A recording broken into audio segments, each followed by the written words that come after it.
a little bit to find because I had the melody, right, that I was trying to find, but I didn't have any words, and it probably took me about like 10, 15 minutes before I found it. You're all, hey Siri, what song is? No, straight up, yeah. No, 100% I did. I tried Siri, I tried Shazam, I tried all these motherfuckers singing into them. I fucking called Evelyn after I had gone through this whole debacle, sang half of it, and she was like, "Oh yeah, it's this song." And I was like, "Fuck, Oh my God. like, son of a bitch." Yeah, that's hella funny. That's hella funny that she knew that, because there was this one time where she was doing the just randomly in the back, and she's like, "What is that?" Indiana Jones, I was baby. like, "That's Indiana Jones." She's like, "Oh, I thought it was Star Wars or something." Okay, I'm coming for you. No, no. To be John Williams. John Williams. I was Yeah. gonna say. To be fair, it is the same composer. Dude, it is a warm day today, brother. These are gonna get hot too. If you can't tell, we're beautifully lighted by some. Hell yeah, we some got new some stuff. Actually, I haven't even checked the. Give her a quick little glance. How we doing? It looks nice, dude. You look I'm good? just excited for when it gets later, because every time like I go in the video and I go towards the end of the video, it's just like kind of dark. Yo, yeah. I'm just like, damn. Yeah, we lose the daylight after all. It's also the part of the year that we're in too, though, because it stays daytime fucking forever. And for those of you who can't tell, we film in the later part of the evening. Forever. So it usually gets dark before the episode finishes. I just remember like last summer when we would film like in the middle of the day, and I'd be here like, "Fuck, dude, it's hot." My parents were like, "You gonna film today?" And I was like, "Yeah, we're gonna do it." Yeah. And I'd be like, "I can't." What do you think? Can't be sweating my balls off. Have you seen that video of that little kid where he's like, "Oh, I'm sweaty." And she's like, "Oh yeah? Where are you sweating?" He's like, "My butt crack and my balls." Yeah, I love that shit. Fucking little 3 or 4 year old or something. It was funny. I think I stumbled across that video on a day when it was like super hot, and I was like, "Fuck, dude, I've never related." Yeah. I just saw it today. I was sitting in the fucking hot ass car and it came up too, and I was like, "Son of a bitch, this kid is right." Oh god Fucking damn. summer's here, man. But what is going on, everybody? Hello. You know what it is, and if you don't know, if this is your first time here, welcome. Hello. Thank you for clicking on our podcast episode, whatever the name of this episode is at the time when you click upon it. We don't know yet. I really don't know it yet. But yeah, if you don't know who we are, this is Too High for TV, where two guys get too high and talk about a little bit too much TV. Just a little bit. Sometimes, you know. Sometimes. It's up to your interpretation, Yeah. whether we do or whether we don't. You know, some people might say we do, some people might say we don't. Some people might say we're smack dab in the middle, and Right we're kind in of the like middle. that happy medium of, you know, sometimes we do and sometimes we don't. Yeah. Like sometimes we talk about too much TV, like TO. Mm-hmm. Sometimes we talk about like, I feel like that's not enough. Mm-hmm. Then sometimes we talk about too much TV, Mm-hmm. and it's TOO. Yeah. But then sometimes we talk about too much TV. Yeah. And that's Like where that 4-hour episode You that we really had. extend the O's on there. Oh, Yeah. God. That was when we did Spider-Man, right? Yeah. Yeah. That was the one that became 2 episodes. Yeah. Cheers, my good sir. Cheers, brother. Thank you kindly. Hope you guys had a good 4th of July. This is the Yeah. episode post 4th of July. Hope you Yeah. guys were all safe out there. Be And safe. hope you guys didn't blow off any thumbs or fingers or hands, you know. Oh, yeah. That would yeah. suck. No, for sure. But yeah, hope you guys set off some illegal fireworks, because those are the fucking best. Those are the most fun, You for know, sure. like, yeah, the sparklers are cool. Yeah, the little fountains or whatever are kind of nice. I'm but partial to the poppets. The I love poppets are poppets. classics. The Yeah, poppets you are gotta for love sure the poppets. classics. But you need something that shoots up in the air and explodes. Yeah. And you know, it's not 4th of July without big ass fireworks. I'm sorry. Luckily, It's not. if you live in our area, you don't even have to provide your own, because chances are your next door neighbor probably Oh yeah, probably has some. dude. When I was younger, my dad used to get a bunch of illegal fireworks, like big ass ones. And I remember there was one year where there was one probably like this big, right, like super tall. If you're just listening to the audio, it was probably about what, like 3.5 3.5 feet. Yeah. Yeah. It was so big that me and my grandpa had to go to Home Depot for my dad and buy like PVC pipe To hold and it up? like washers and things like that. Yeah, to Yeah. make like a makeshift like holder Yeah. for it. Yeah. And Little shit like launch that. pad. Yeah, and Savage. on that day, my grandpa, or not my grandpa, my dad went up to my uncle's like little man cave bar area that he built for himself.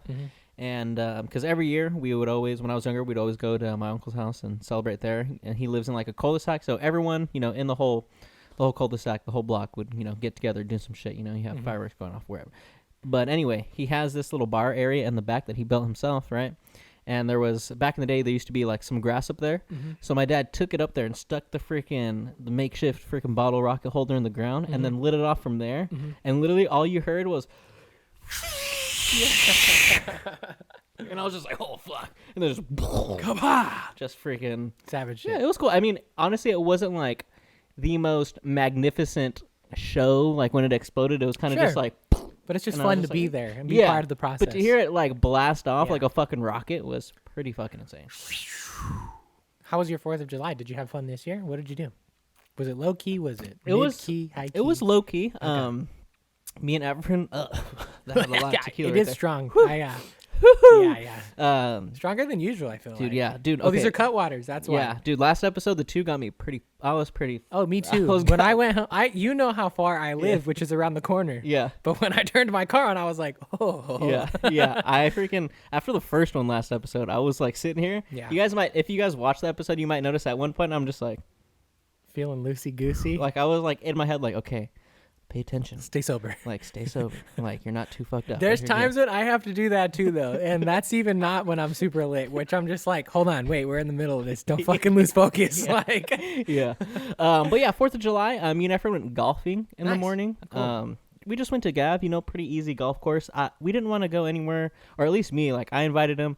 And I was like, dude, like, I'm not really trying to go anywhere super expensive. I'm just trying to go somewhere, have fun. Nice low-key golf session exactly, in the morning. Like, just mainly just to kick it with the homie. Yeah. Like, yes, when you go to a super nice golf course, you're kicking it. But it's like, oh, my God, look how nice this is. Yeah. And when you go to Gap, you don't got to really worry about shit. You don't got to worry about filling in your divots. You don't got to worry about anything. Especially if it's an easier course, you're not like too frustrated. You're just playing nice and easy. Well, right? sometimes like when you're on an easier course and you're doing bad, you get more frustrated because you're like, this shit's easy. How am I fucking this up? Yeah, like none of the holes at Gav are hard. Like they're all relatively fairly easy, pretty straightforward. So that was my whole thought process. Was like, let's just go, kick it, be out there for a few hours, drink a few beers. Have some fun, have some laughs, crack some jokes, catch up, and that's exactly what it was. It was fun. And, like, we were, like, it was probably, like, the middle of the first 9, like, the front 9, where we were, like, probably, like, hole 6 or 7, where we're like, damn, like, we're just having a good time out here. Yeah. Like, we weren't, like, I wasn't keeping score. Like, if I had, like, a birdie opportunity, I'm like, oh, shit, this is for birdie. But I'm not, like... I'm not out there pressuring myself to get a fucking bird. I'm like, let's just fucking grab a stick and hit a ball and, drive around a cart. Yeah. That's exactly what it was. And it was fun. Came home later. My parents barbecued, so got some good food. And honestly, I was out pretty early. I'm an old person right now. So I was like 9 o'clock. I was just like chilling in bed. That's a good time. Like, honestly, I was just hanging out. I completely forgot about fireworks until I was like laying in bed and I like heard something. And I was like, oh yeah, it's 4th of July. Night. No, honestly, the last few years have been a little different for me personally, just because of Lamina, my goddaughter. I have a reason to want to play with fireworks again. Yeah. But before that, I fucking feel you. 4th of July lost all of its like shimmer for me for a little while, where I was just like, okay, this is like a nice day off, because more often than not, like I've had the day off whenever it's 4th of July. Yep. To just kick it, chill, have a low key day, maybe get in the spirit and like barbecue in the back. But for a cool few years it's just a good day. It's a good chill day to hang out. Yeah, good chill day. I had the day off. Efren had the day off. Yeah. That's why I was like, hey, let's go just do this real quick. Carpe diem, motherfucker. It was like Carpe motherfucking Carpe diem. Seize that bitch. Yeah. I feel like it was also just like a good. Weirdly enough, some people might not agree with this, but I thought it was a good day for it to land on this year.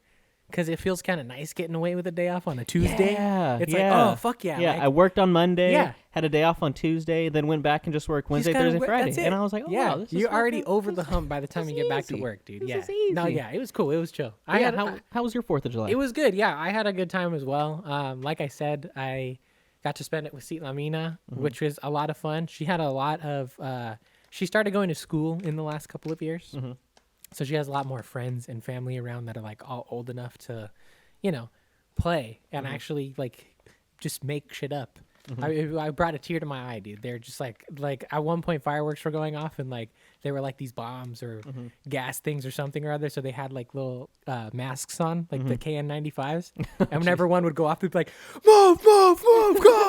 Like I was running away from it and shit, And And I was like, oh my God, they're playing. Holy Yeah. shit, this is beautiful. Hell yeah. Yeah, see, I miss when I was younger, like, when I would go to my uncle's house, since he lived in the cul-de-sac, like, me and my cousins, we would all play, like, wiffle ball. Yeah. Because I was really big into You just go baseball. outside I had a and play couple games. cousins that loved baseball. Yeah. So, like, we would just, all the family would get together and, like, you know, Yep. split up teams. Like, cool, we would just play baseball. Yeah, Like, that man. shit was fun, man. Dude, we, back in the old ranch days, as I'm sure you've heard about once or twice. The ranch days. The ranch days. Me and a lot of my cousins are all around the same age, for those of you who do not know. That's fire.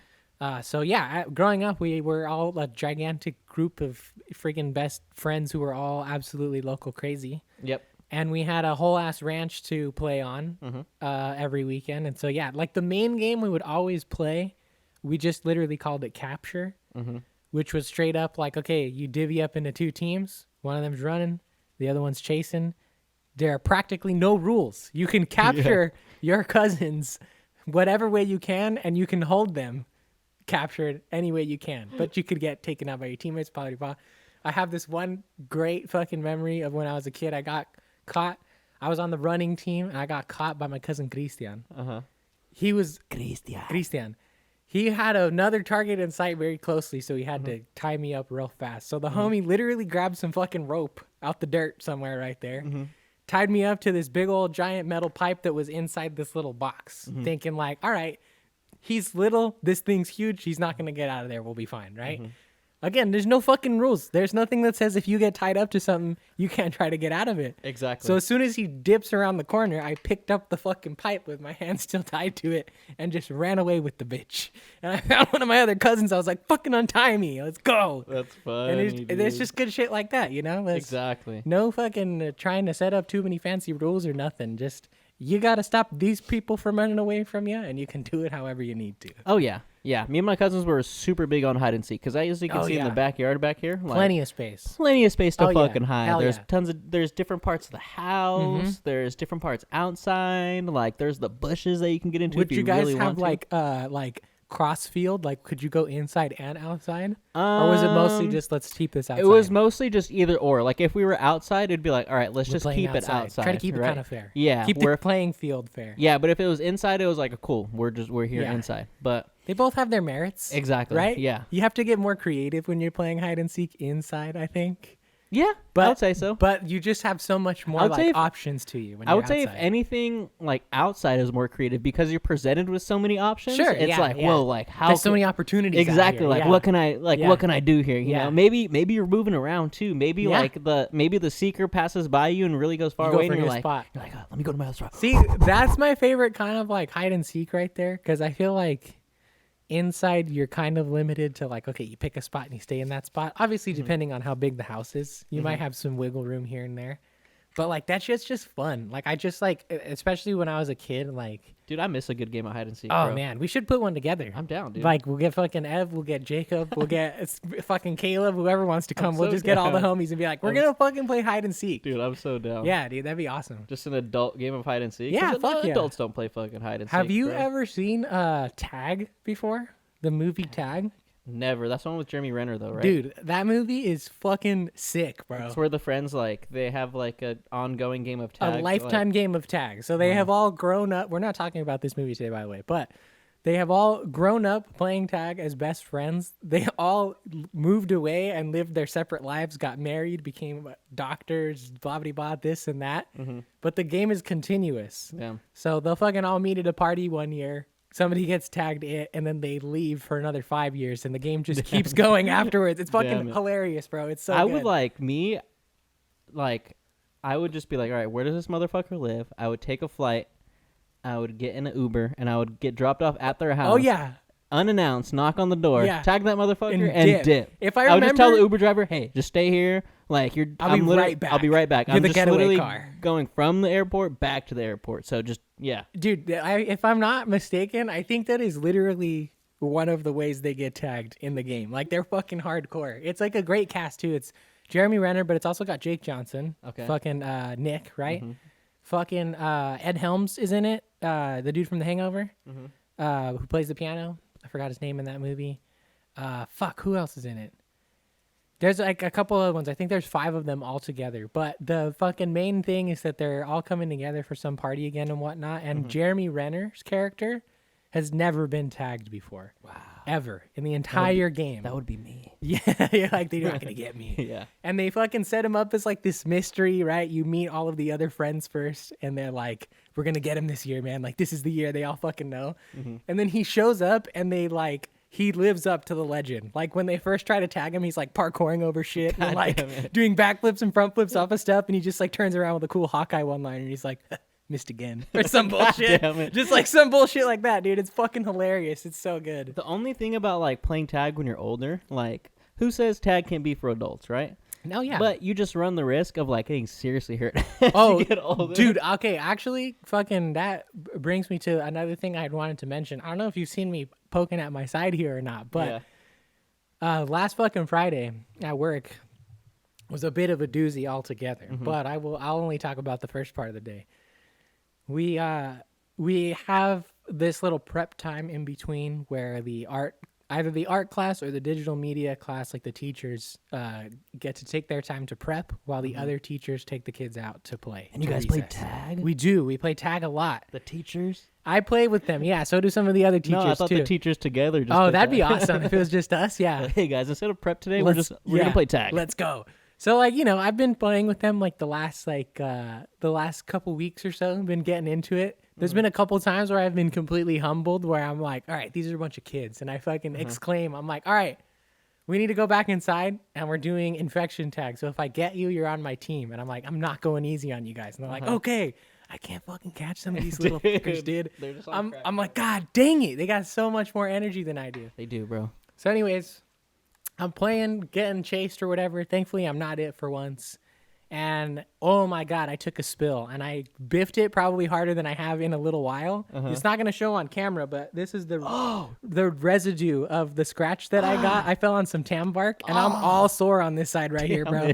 Straight up came off my feet, dog. Like I was laying there on the floor and all these little cute kids come around and they're like, "Are you okay, Mr. Daniel? Are you okay?" And I'm just like, "Oh no." Please tell me one of them was at least like recording on their phone. No, I don't think anybody got it. They don't really have phones. They're pretty young. So I feel like kids like nowadays like have phones like pretty young. They do. That's true. And honestly, now that I think about it, I think some of them do have phones, but thankfully their parents have them leave them at home. Okay. Because a lot of them are like, "Hey, can we bring our phones to school?" And I'm like, "No, don't do that, please." Well, because if that would have been me that fell, I would immediately been like, at least tell me when you guys got that on video. Got that on video. That's just great. Yeah, no, dude. They came around. They're like, "Are you okay?" And I'm like, "Yeah, I'm cool. Just feeling a little older than I thought I was. That's all." That's hella funny, dude. Yeah, dude. That's like, yeah, that's the thing about kids, bro. Like once you get them in the mood of like playing and like you're messing around with them, they don't want to stop. Dude. They have so much energy. So hard to stop. It's crazy. Bro. It is. It so really hard. is. It takes a minute. Yeah, I'm excited because I'm going to Hawaii in a couple weeks, and I'm gonna get to see my little cousins.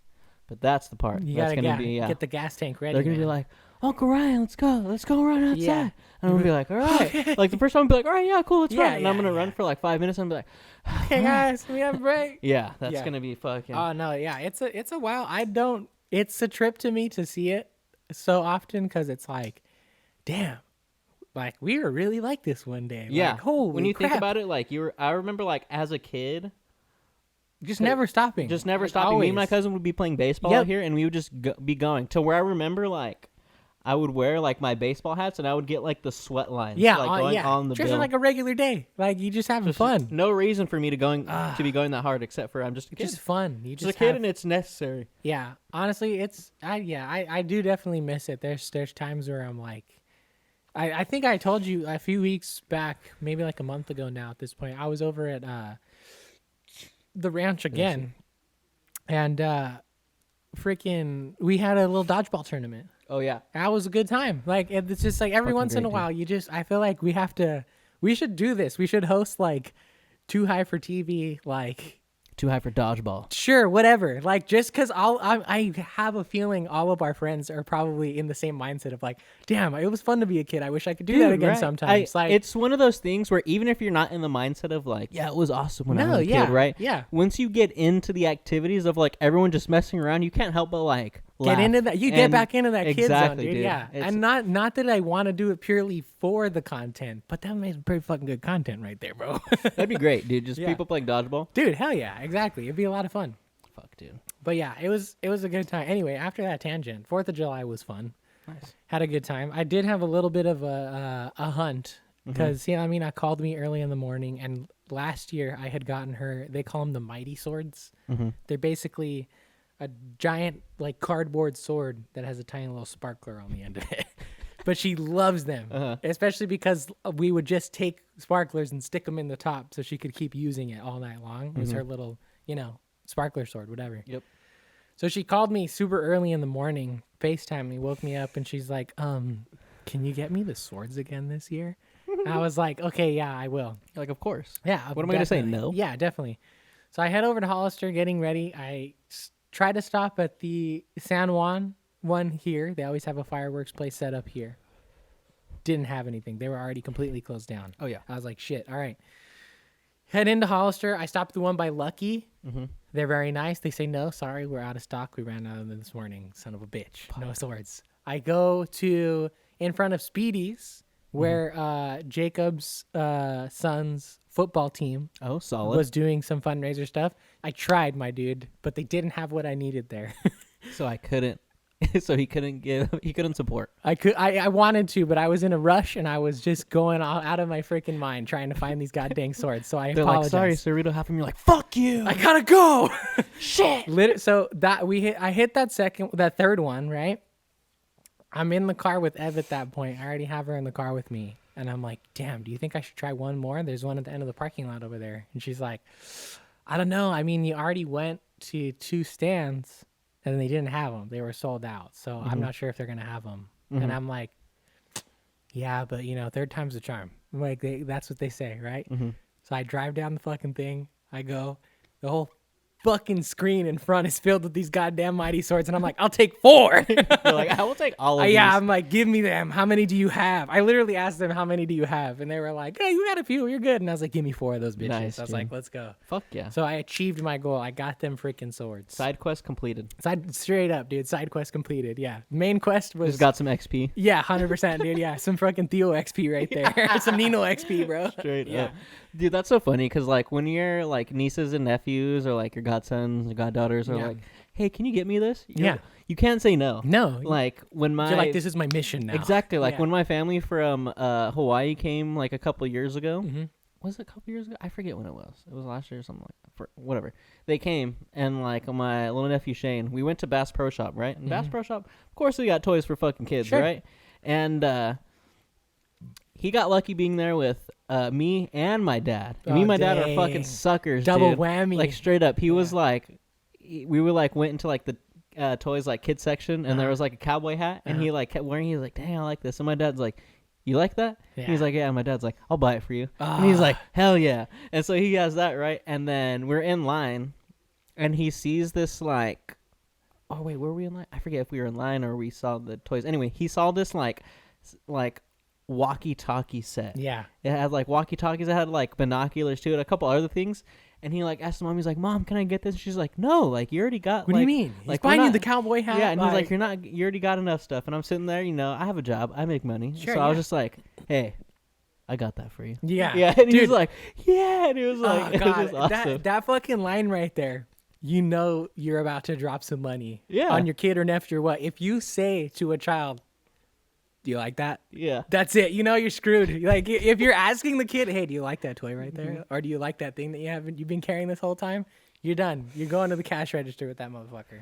But it's and it's also like, that's you as like an uncle or like a cousin or like you're not the parent, so you don't have to abide by like the parenting rules of like I'm not trying to spoil the kid. Yeah. But it's like, nah, I'm the fucking cool uncle. This is what I get. This is what I do. This is my job. This is my job right here to buy you shit. This is my right as an so uncle. what do you want? I will buy that for you. I got you. I feel like it also at least I know for me it comes from like I'm not saying I was like toyless or anything. I had a lot of toys. There's a bucket that I still hang on to this day, right? But there was always that time when you did get turned down as a kid. There was a lot of no's for yeah, sure. Yeah, where you're like, damn, I want this. But, you know, either you already have something or it's like, we're getting groceries. What the fuck do you want? Yeah, exactly. The shitty little pink ball that you already have 1,000 of. Or do you want to eat today? Yeah, exactly, right? Like, because, like, but anyways, there's always, like, that kid that, like, screams at me when one of the little ones is like, I want to get this. I'm like, you have the power to fix this. Yeah. You have the money now. You can make it right. Exactly. You're just like, oh yeah. You just have to. You have to. You have to. But yeah, nice uncle side quest there, bro. That's a good side. It was a good time. Too. I had fun. Fulfilled my yearly goal of jumping over a firework. There you go. Do it every year. It's her yearly. Yep. That's what you do every time. year. Not the huge ones, obviously, but the ones you get out of the big packs. Yeah. The taller boxes, the ones that can shoot up a little bit. As long as you jump over one. You got to jump over one. There's not a size requirement. No, I love jumping over. Yeah, size doesn't matter. It's about how you jump. Exactly. But no, I love doing it every year. It just, again, it's one of those things that just like satisfies the dangerous dumb kid in me that's like, it'd be fun to jump over some fireworks. Yeah, you're Daredevil, Daniel. That thing that goes boom, I want to jump over it.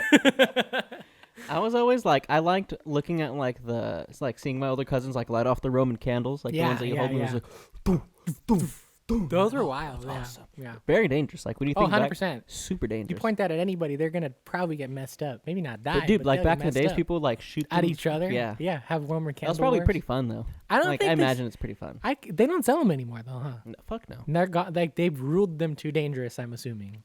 Yeah, you have or at least like firework sellers, whatever you call them. I don't know. Came to the conclusion like, okay, firework dealers, bro. Yeah, they probably were like, okay, we don't want anybody getting hurt. We're not going to. I think it's just like a California thing, because I know once you go like outside of California to certain parts, like Utah or places like that, like got Roman candles all over. Yeah, they're like more lenient on like the type of fireworks that you can get. Like most things that go boom. Let us know down in the comments if you're in a state that allows illegal fireworks. What kind of motherfuckers do they let you have? And do you have Roman candles? Yeah, and if you do, send some my way anonymously, not to my house. Yeah, we'll give you a PO box, dude. But dude, you know what came out this week that I was uber excited about? Fucking Jujutsu Kaisen season 2, brother. Oh, it started. Yes. Okay, dude. How is it? Is the whole thing out? It's just it goes week by week. Okay. How was the first episode? Oh, dude, awesome. It's fucking sick, dude. Like, you need to watch Jujutsu Kaisen. Okay, for sure. How long is it? They're like, the first season's 24 episodes. Okay, but the episodes are like 23 minutes long. Okay, so they're like, if you've ever watched like Avatar or like Naruto, it's like that, where they're nice bite-sized episodes. How much filler is there? I mean, there's a little filler, but it has a lot to do with like the story. Okay, like it is a very like layered and like an ongoing developing story. Like I've gone past like where they're at right now and like have gone forward in the manga and like have absorbed like what's going on now. It's pretty deep shit. Dude, it's fucking nuts. It's fucking nuts. That's the only thing that loses me with anime, which is hard because it is a pretty big part of most animes, is filler. When there's a lot of filler, I have a hard time getting through it. The thing with this is like the person who created the manga, like every word that they write like means something. That's so good. It's like it's all intentional. So like even now in the manga, stuff that happened like in the early chapters, like it's like on chapter like 228 right now. Yeah. Stuff that happened in like the beginning chapters is coming full circle now. So it's like there's intention there. But dude, it is fucking sick because it's like we've kind of gone back in time in season 2. Because now this arc is like... That's interesting. Because now this arc is like the Gojo past arc, or like the inventory arc is what they call it. So Gojo, Satoru Gojo, is basically in Jujutsu Kaisen the strongest sorcerer in the whole fucking world. Cool. He has this limitless power, which is basically like it's hard to fucking describe because even like in the manga, it's very like they don't really go into super big detail of like exactly what his powers do. But he is able to basically like manipulate space. Cool. And to where he almost has like a force field around him that is basically infinity. So when you go to try to hit him, like it just stops. Cool. Because the space between yourself and him just keeps growing. Oh, so you never... Oh, that's awesome. Yeah. So that's cool as fuck. He has that power. That's cool. He is also... he has the 6 eyes, which is basically like a power that lets him see all like cursed energy and stuff like that. So basically, like the sorcerers in this have cursed energy. That's what they use to create like their powers and shit like that. And yeah, he's just a fucking badass. He's just the strongest sorcerer. Everyone's fucking scared of him. All like the cursed spirits, like all the evil people, like don't that fuck were with them. like are fucking scared to do shit because he can just go and just straight up wreck shit. He is considered a special great sorcerer, which is basically they can like obliterate a nation by themselves. Dang, that's wild. But he's even stronger to where like power levels. He's even stronger to where like someone like the dude that's his best friend who's also a special great sorcerer is like, bro, you scared of him too. It's like, yeah, he's like, dude, you can straight up like destroy the world by yourself. Yeah. And so it's basically going back into like when he was like a teen before he was like a teacher and like shit that. Yeah, and we're gonna start seeing like shit like heavenly restriction. Heavenly restriction is basically when you are born with absolutely zero cursed energy, but the trade-off to that is like you just have super crazy heightened senses, and you're just an insane ass like fighter. So there's this dude Toji who is like the epitome of heavenly restriction. Okay, like in the manga and in like Jujutsu Kaisen, there's only 2 characters that you meet that have heavenly restriction, and he's one of them, and he's fucking nuts, dude. He's absolutely absurd. But yeah, I think you would fucking hella like Jujutsu Kaisen. That's cool too. I like that. I am not super versed in many different styles of anime, but that's the first time I've ever heard of a time skip that goes backwards. Yeah, because it goes back and then it's gonna come back forward. Yeah, that's cool though. I like that idea because like a time skip is a pretty big thing. I think in like a lot of animes, mangas, whatever they are, right? Like I think Naruto does it, obviously. I'm pretty sure One Piece does it.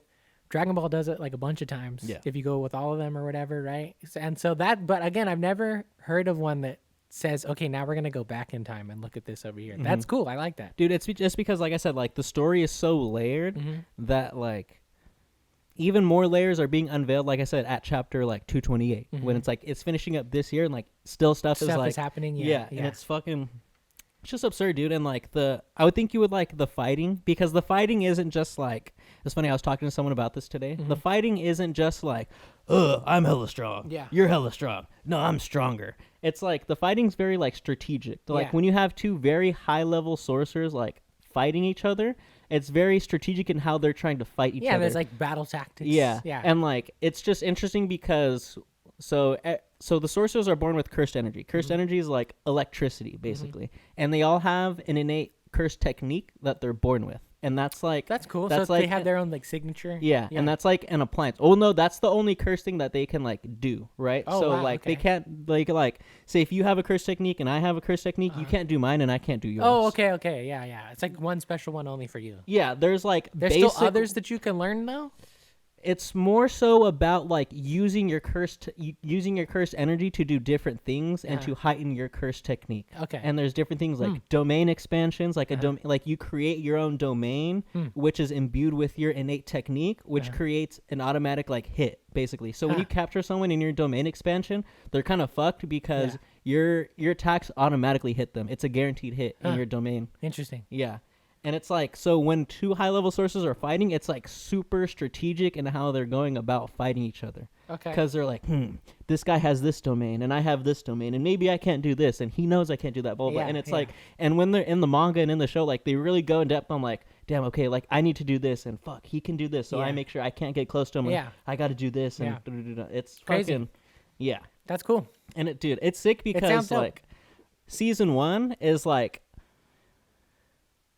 the tip of the iceberg of Jujutsu Kaisen. Yeah. Like you barely get anything there. Once you like, I'm excited to see like in the anime once like shit like the Shibuya incident arc like gets animated because that's like an insane ass like bunch of fights where you get to see like Gojo go all out. You get to see everyone using different like different domains and stuff like that because each person has a different domain and they just cater it to however they fight or whatever. Like that's that. cool. So, I like that. That's pretty dope. My favorite, there's like a character, his name is Hikari. Okay. Like you don't meet him until like later.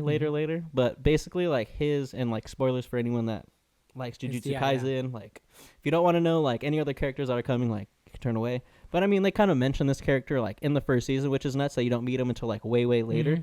But like his name's Hikari, and he's basically, so all the Jujutsu like kids, the sorcerer kids that are like learning to become sorcerers. They all go to like a school called Jujutsu High. Okay.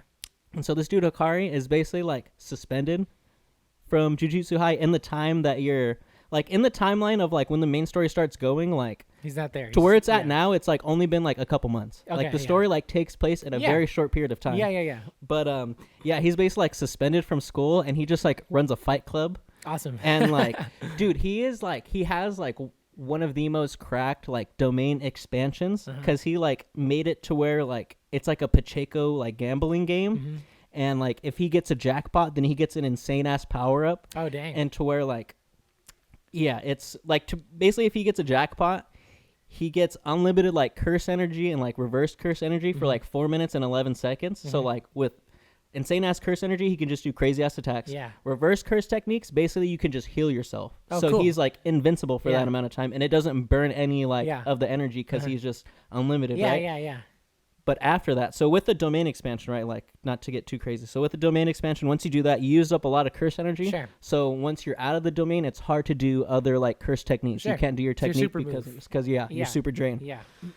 When he hits the jackpot, after his 4 minutes and 11 seconds are done, he gets a replenish of his cursed energy, so he can call in his domain expansion again. Crazy. So he can almost have an infinite loop of just cursed energy as long as he just keeps hitting those jackpots. Crazy. And he has little things where like he has like little buffs like in the game, right, where he can like like heightened situations that'll get me a jackpot where it's like an 80-20 like that I get the fucking jackpot.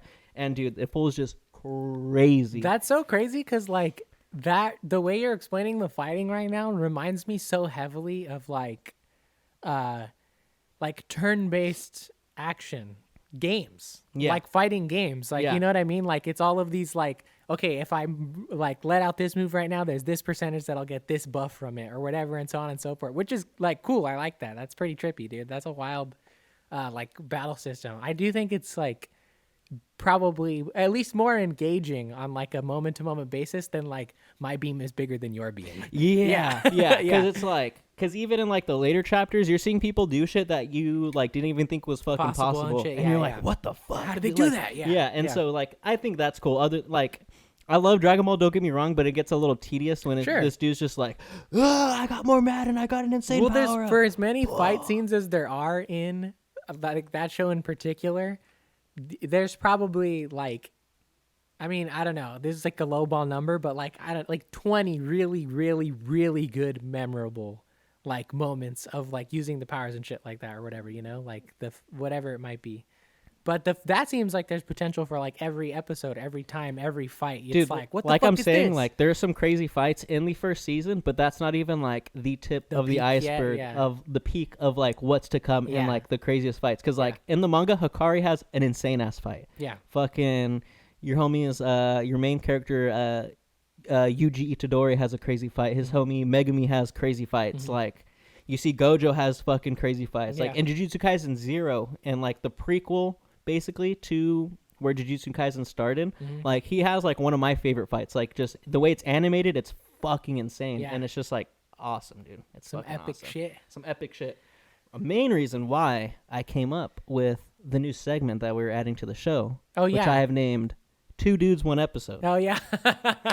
So basically what Two Dudes, One Episode is each week we're going to come with a show that maybe we have seen, maybe we haven't, but the other person has not seen. All right. And we're going to say, hey, you're going to go and watch the first episode of this show. Yeah, for sure. And you're going to come back and say, based on that first episode, whether you're going to watch the rest of it. Whether it's like worthy to keep watching and stuff like that. Cool. So, you know, so you guys out there, if you guys haven't, you know, can't put in the time to like watch shows at home, we'll do the dirty work for you. Quick little one-offs of is the pilot good enough to hook you? Exactly. Yeah. And I think that's an important thing in the show, and I think something that, at least for me, what I've observed has kind of been lost in like the streaming era of like the first episode really being that hook, because there is like you get everything we have at a full we have a full season, we can just keep going. Whereas like the pilot episode, like that shit had to hook you and it had to be captivating, or else your show wasn't going to go. No, anymore, it wouldn't get picked up by the network. Exactly. Yeah, and it's true, because like a lot of people have been moving back to weekly releases, I think. But I would say a majority of the stuff that still gets put out there is probably dropping the whole series at once. Maybe not all of the good stuff. I think a lot of the good stuff now does go week by week. but we can't forget all the white noise out there of streaming things that probably just get dropped all in one, you know? Exactly. Yeah. So my first assignment for you is to watch the first episode of Jujutsu Kaisen. Okay. Exactly. Where can I watch it? Crunchyroll. Crunchyroll. All right, cool. Yeah, I think I have all your anime needs already. are on Crunchyroll. Yeah, So okay, cool. All right. I personally recommend watching the original Japanese version with the subtitles. That's how I watch all anime. I don't like English dubs. Dude, they're so corny. They're bad. Corny. The only one that I can do is Dragon Ball, and I can do Naruto because I watched them on Cartoon Network as a kid, and that's all that was there. Yeah. So there's like a certain bit of nostalgia built in there, but I much prefer to watch with subtitles. Yeah, no, I don't like dubs. They're all right. Yeah. Yeah. So you'll watch the first episode of Jujutsu Kaisen, and Yeah. then you'll come back next week. Let us know how you. Okay, how you I also enjoyed it. have one for you. Oh, I'm down. It just came to me right now, but I Uh-huh. know you like Apple TV, and I really like this show. Mhm. And I think because you've been getting into gaming a little bit, as far as I've known you, I feel like you've been getting into gaming a little bit more the last like Definitely. year or two. Definitely. Watch Mythic Quest. Mythic Quest. The first okay. episode of Mythic Quest Raven's Banquet. Okay. That is the Rob McElhenney, however you say his name. It's Always Sunny in Philadelphia. Mm-hmm. He is a game developer for a like MMORPG, like an online one. And he's just like this like prodigal genius that created like the greatest MMORPG of all time. But it's funny. It's a comedy. It takes place in their offices, like where they're building the game. You have like all the different facets. So there's like this old dude. I forget his name, but he's the dad of the family of the three guys in White Lotus season 2. Okay. The old man. He's the writer for any of the stories that go into the game. You have I forget her name, but you have his like sidekick who built the entire game. There have a character who represents like the marketing side of everything, so he's just trying to monetize shit all the time. And he's like, we have this new expansion pack, or we're putting out this new fucking aesthetic piece, blah blah blah. There's like the overall manager of the game and stuff, but it's pretty funny. I like it a lot. I'm down. Yeah, I'm I with think it. it's good shit. I'm with it. Yeah, man. give it a go. I'm down. And it's Apple TV, so I'm yeah. interested to see if it will continue you on your roll of hits. Because Dude, I think really so think far so. you haven't missed anything on Apple TV in terms of enjoyment, right? Everything you've seen on Apple TV so far you've enjoyed, yeah? Yeah, pretty Okay. much. So I want to see if this stands up to the test. Pretty then, too. fucking much, Yeah. dude. Yeah. I think. Yeah, everything that I've watched on Apple TV has been very, very enjoyable. Yeah. You know, so yeah, I'm excited. I'm excited for you because I'm trying to get you more on the anime train. Yeah, you know? yeah, I know most you're definitely. not super deep into it, but I think if Well, you like Naruto, I do. And And I if also you- like Dragon Ball a lot. okay, if you like those, I think you'll like this one Okay. a lot because it's like Naruto, but a little darker and just a Okay. little bit more on crack. Okay, cool. I'm Yeah. down with that. Yeah. Yeah, I think honestly the main thing that happens to me when it comes to watching stuff is like never due to like the quality of a show or the engagement that I have with it. I will love shows to death. The main thing for me is that I just fucking love playing video games. more. Oh no, yes, you, yes. you know Yeah, me. I I'm know a gamer. You're a gamer. Anytime I have free time, bro, I want to be fucking gaming. And there's been a lot of banger ass single player games this year so far, which is my jam. So I'm like fucking loaded to the max playing games right now. So Yeah. that's the main reason why I like either fall off of stuff or don't finish something or don't start something or whatever it is. But this is a good segment, I think, to, like you said, introduce that. Yeah, into the, and it's just into like, the and I think schedule. that's just gonna expose us to more things, right? Because Yeah, like, most definitely. it could even be like you're just scrolling on like Netflix one day, and you're like, "Huh, that looks interesting. I'm just gonna have Ryan watch it this No, week." 100%. That's Yeah. what I was thinking when you first introduced the idea to me, because I think I was telling you about that Ragnarok show last week, and I'm like, Yeah. I want to watch this, but I Yeah. don't want to sit through the first Exactly. episode. So you could come one day and just be Yeah. like, "Hey, Ryan, go Check and this watch the out first for me." episode of Ragnarok." Yeah, and I'll be yeah. like, "All right, cool, Cool, Like, yeah. you know? We can fucking have each other be like the little buffers. Exactly. We're the guinea pigs for each other. Because I think for the most part, regardless of what our opinions end up being on something or not, I feel like we have similar like entries to engagement. Yeah. Like we both get pulled in by the same stuff. We might not feel the same by it when it's done, but we definitely get like at least, you know, that hook is pretty similar for us, I think. And I think we have a good gauge on like what like Each either of other us will like, like, what yeah. each other would like, Yeah, you know, for sure. yeah. Mhm. Because there are certain things where I'm like, okay, I fuck with this, Yeah. but I don't think Daniel would Same. fuck with this. Yeah, you know? yeah. Or there's even times where I'm like, okay, I don't really fuck with this, but I know that you would. exactly, Yeah, exactly. Yeah, no, definitely. So yeah, while we are, you guys will hear the first iteration of that segment next week. Yeah. And yeah, it's gonna be 2 dudes, 1 episode. 2 dudes, 1 episode. Yeah. And while we're on the topic of streaming shows, why don't we just move on to our topics for the motherfucking let's do it. week? I'm down. A couple shows. I will give a disclaimer really quickly. I did not finish either. Okay. I'm not all the way through. Okay. So I'm 4 episodes deep into The Bear. Uh-huh. And then I'm 3 episodes deep into The Witcher. Okay. Yeah. So I'm not. Did you finish both? I finished both. Okay, nice. I'm surprised you finished The Witcher. I knew you were going to finish The Bear, but I'm surprised you finished The Witcher. So let's start off with The Witcher. Sure, I'm down. I will say this, like, it took me forever to finish this. To get there? Dude, like... I mean, they are long. The first half is all we have right now, and that's 5 hours. It's not even that they're long. I mean, like, you know me, like, I very much love, like, a slow burn type of show that is longer. I love, like, the 50-minute to an hour episodes.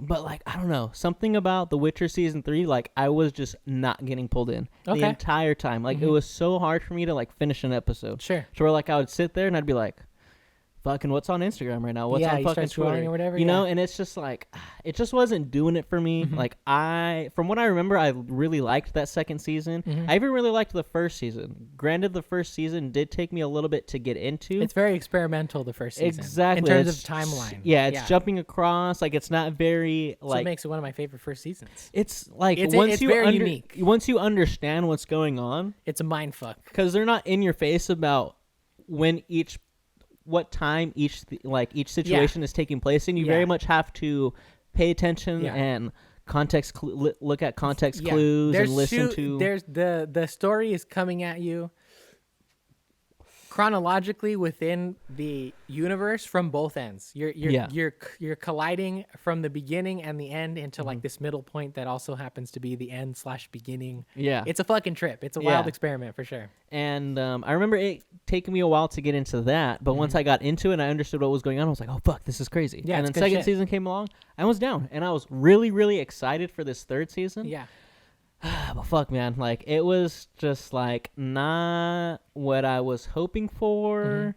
And I don't even know what I was expecting out of this. Like, I didn't really come in with any, like, expectations of, like, I want to see this and I want to see that. Well, because the other thing, too, I will say is, like, I think that The Witcher has gained a lot, like as a franchise, has gained a lot more popularity, not just from the show, but from the heavy big duty release of The Witcher 3, the video game. I think it was like back in like 2015, I think. But even still, I think the wider Witcher universe, which I also am not like a scholar of, I don't know anything past what's in the shows. And as much as I've played of the game, I have not finished the game. So I'm not like an expert by any means, but I do still understand that there's like a wide, expansive world that is like books and books long of this universe that I think is not really like popularized as much as what we've gotten so far. And so them tapping into that and changing it however they have been changing it according to what the behind the scenes are and all that stuff, whatever. We can talk about that at some point. I think it's harder to like have expectations of, you know, because like when you're expecting the next Marvel movie or the next DC movie or whatever it might be, like a lot of these comic book stories and characters are like more accessible, more like in the regular norm. So we kind of have an idea of what's going to happen. Yeah. Versus this is just like, I don't fucking know, man. Like, who the fuck is this person? Who the fuck is that person? Like, who's this kingdom? Who's that kingdom? It's like a Game of Thrones level type thing, I think, where there's like this heavy medieval like world that has to get slowly introduced to you. Yeah, but I even feel like, because I was trying, like, it is very comparable to like Game of Thrones and like the vastness of the lore. A lot more actiony, actually. Yeah, but and like I was just like with this season, I was like, damn, bro, like with Game of Thrones, like it was very talky. Like you go to a group of characters and they're giving you a lot of exposition, a lot of the story, a lot of character development, blah, blah, blah, blah. And then you switch over to some more characters and it's very much a lot of the same. But I felt like that was more compelling than like The Witcher. Like I feel like The Witcher, like a lot of the conversations were like the same, like, we need to protect ourselves against a Nilfgaard, and we need to get Ciri. And it was just like a lot of like that. These people talking about this, and then you go to some more people and they're talking about the same exact thing. I'm like, oh my God. Like, okay, like I understand like Ciri is important. Yeah. You guys don't want to fight each other, or you guys are trying to fight each other. Like, cool, I get it. But it felt like it was just really like going nowhere, like at times. And I felt like the pacing was a little weird. The pacing is weird. I will say that. It would be like slow, and then all of a sudden you get like a quick crazy action scene, and then it's just like back to slowness. Let me slow down again. Yeah, sure. Yeah. And I don't know. Like, and even from the beginning, it felt weird of like Yennefer being like, "I want to be your mom, Ciri," but like last season she like was trying to like sell her off to like get her magic back, and then like she saved her at the end, but it was like, okay, all of a sudden you're just trying to be like the mom figure in the, which I'm down for. Like, I would love to get to that point, but it feels very rushed when you're like after the last season of whatever you did, and you're just like, I'm your mom now. And Ciri's like, I love it. Yeah, cool. I think because I didn't feel that so much, but I would definitely attribute that to two things. One of which is an outside knowledge of the stuff from the games. Of like, because I think I've told you this before, the Witcher 3 storyline, for the most part, aside from like a couple flashbacks here and there, takes place when Ciri's already an adult and has been off on her own for a while. So Geralt and Yennefer have done their ward parent thing already. So anytime they mention Ciri, there's this feeling of like motherliness already. And so coming with that expectation but never having seen it, I'm waiting for Yennefer to get there as a character. Right? So when I do finally see it, it's satisfying. I understand, though, how within the context of the show, it doesn't quite make sense for the jump to happen so quickly. I also think at the same time, though, the opening montage, the whole opening episode, really, I think takes place over a prolonged period of time. I think it's rushed within the narrative and the way it's presented in the story. I'm not making an excuse for it. But I think what they meant by the passage of time in that is that it does... That whole opening sequence does take a while of them moving from house to house and all this and that. And on top of that, I think there's time in between the last season and the first one, which is not necessarily good because they are not sticking with the viewers of only the show to give you that relationship building. But again, I personally was able to enjoy it because I have that knowledge of like, okay, where this ends up. And I'm like, okay, this is probably like at least a good half a year, I would say. In between the end of the last season and where they split up at the end of the first episode, I feel like that's at least like 6 months.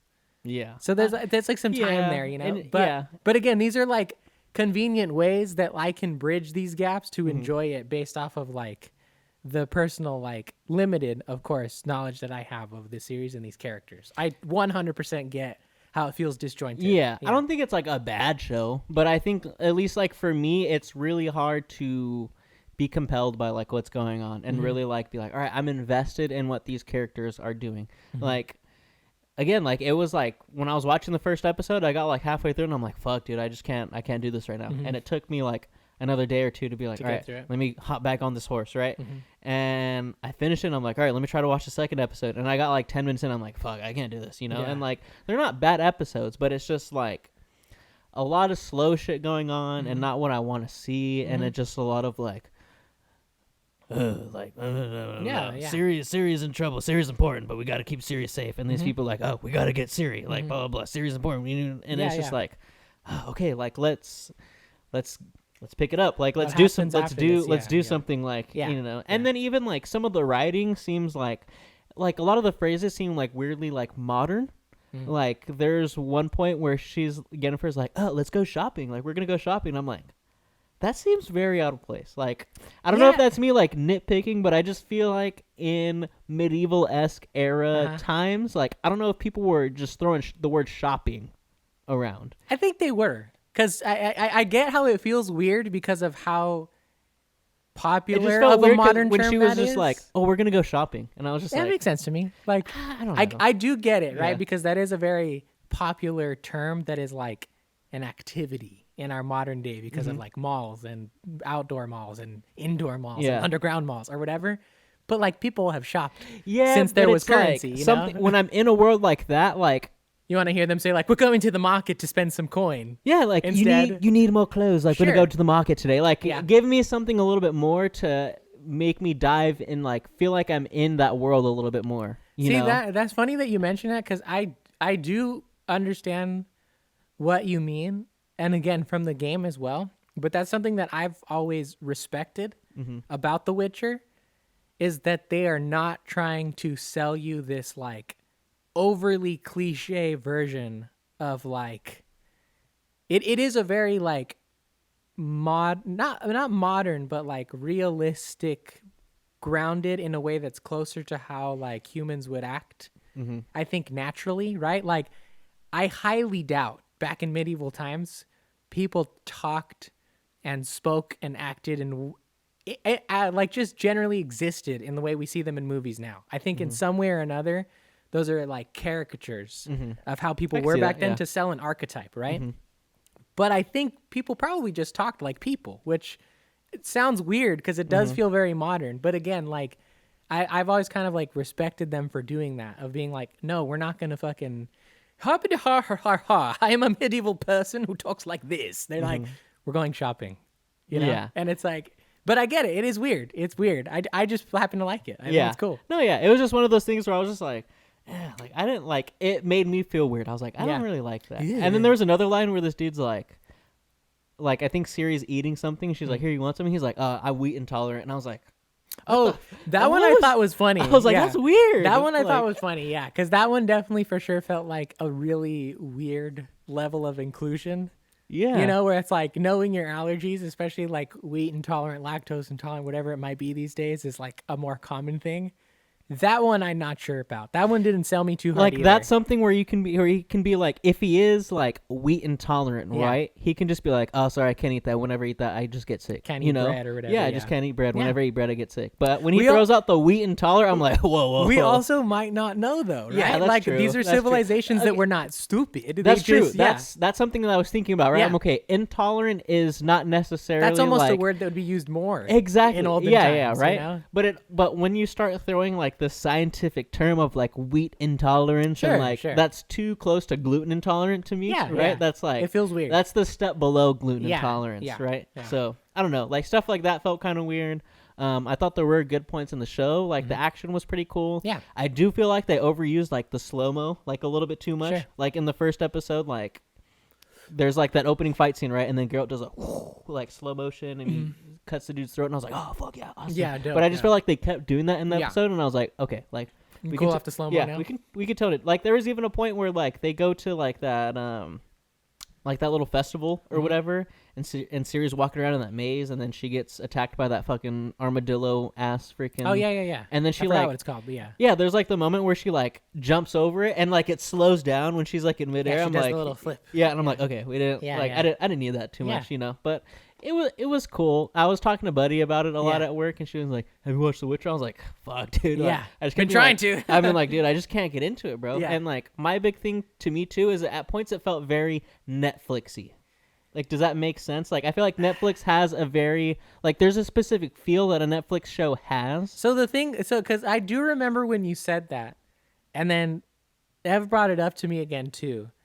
And I don't know that I quite understand what you mean, or maybe what it is that like there's a certain feel about it. Like when you watch a Marvel show, sure, it feels Marvel-y. Like, they're like, oh, like It's some a Marvel like at movie. points of like She-Hulk, right? You're like, oh, this feels like a Marvel show. Like not that it's a bad thing, right? Yeah. But when it's like, I don't know, like there are some points where. I don't know if it's me just being too nitpicky, but it just feels too like. I'm not gonna straight up call you nitpicky. I think you maybe just didn't like this show, or at least this season of this show so far, because what blew my mind was like, I know we both fucked with Stranger Things, and I think that's very Netflixy. I know you love Black Mirror, and I find that to be very Netflixy.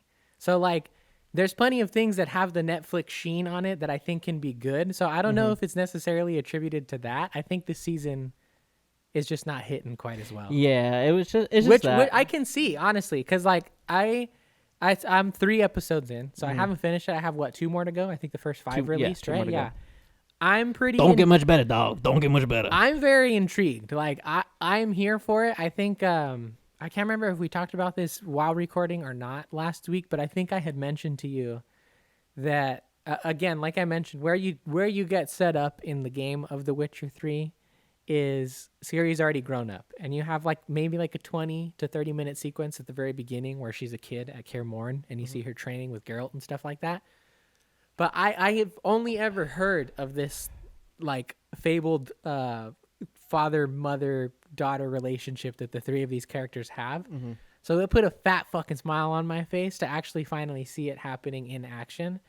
And I think not only that, but like I appreciate that, again, at least so far, they are not trying to make it like this perfect fairy tale picture of a parents to like child relationship. Yennefer and Ciri have butt heads on a lot of stuff, at least as far as I am. As much as Ciri and Geralt are like, you know, cute mom and dad or dad and daughter type of vibe or whatever, they still get frustrated with each other, right? I personally happen to find Ciri being a fucking brat this season. I'm like, what the fuck are you doing, kid? Like, Yeah, I can see shape that. up, bro. Come on.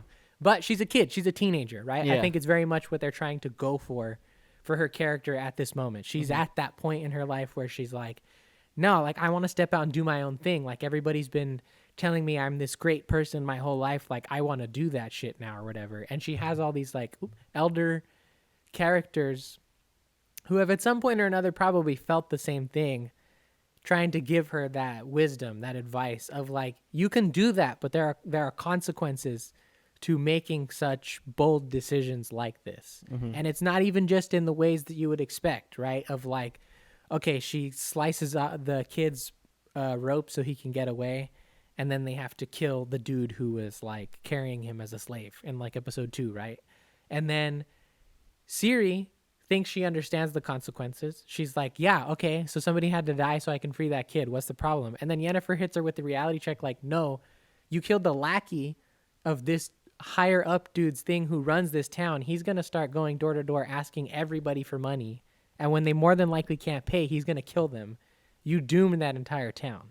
Like, I like that aspect of what's happening so far in this season of like, I think that's, from what I can tell, the main theme of it is that actions have consequences, right? And I like the way that they're exploring it with the dynamic of these characters, because we have seen Yennefer deal with it firsthand from basically everything from the beginning of her story, right? Of like, this action has consequences thing. So like, you see her as, at least I see her as a figure of authority on that matter. Geralt, you've seen a couple, I think. For the most part, I feel like he's pretty good at what he does, and he's kind of like, you know, the neutral badass who just does shit for coin and whatnot, doing his Witcher job and everything. But from just the way Henry Cavill plays the character and how he carries himself, you very heavily get the sense that Geralt understands the concept of actions have consequences. And so, again, just to see Ciri be graduated and already understand all these things in the game that I have played where I've seen her before is very satisfying to see her learning those things. It would be like, to me, like, the best comparison I could make is like, imagine we got a Clone Wars style animated series that takes place between 1 and 2, where Anakin is like a douchey little shitty teenager who's like, I'm the fucking best. Why are you going to tell me I can't fucking do this or whatever? And has to learn the tiny little bit of humbleness that he does have by like 3. You know what I mean?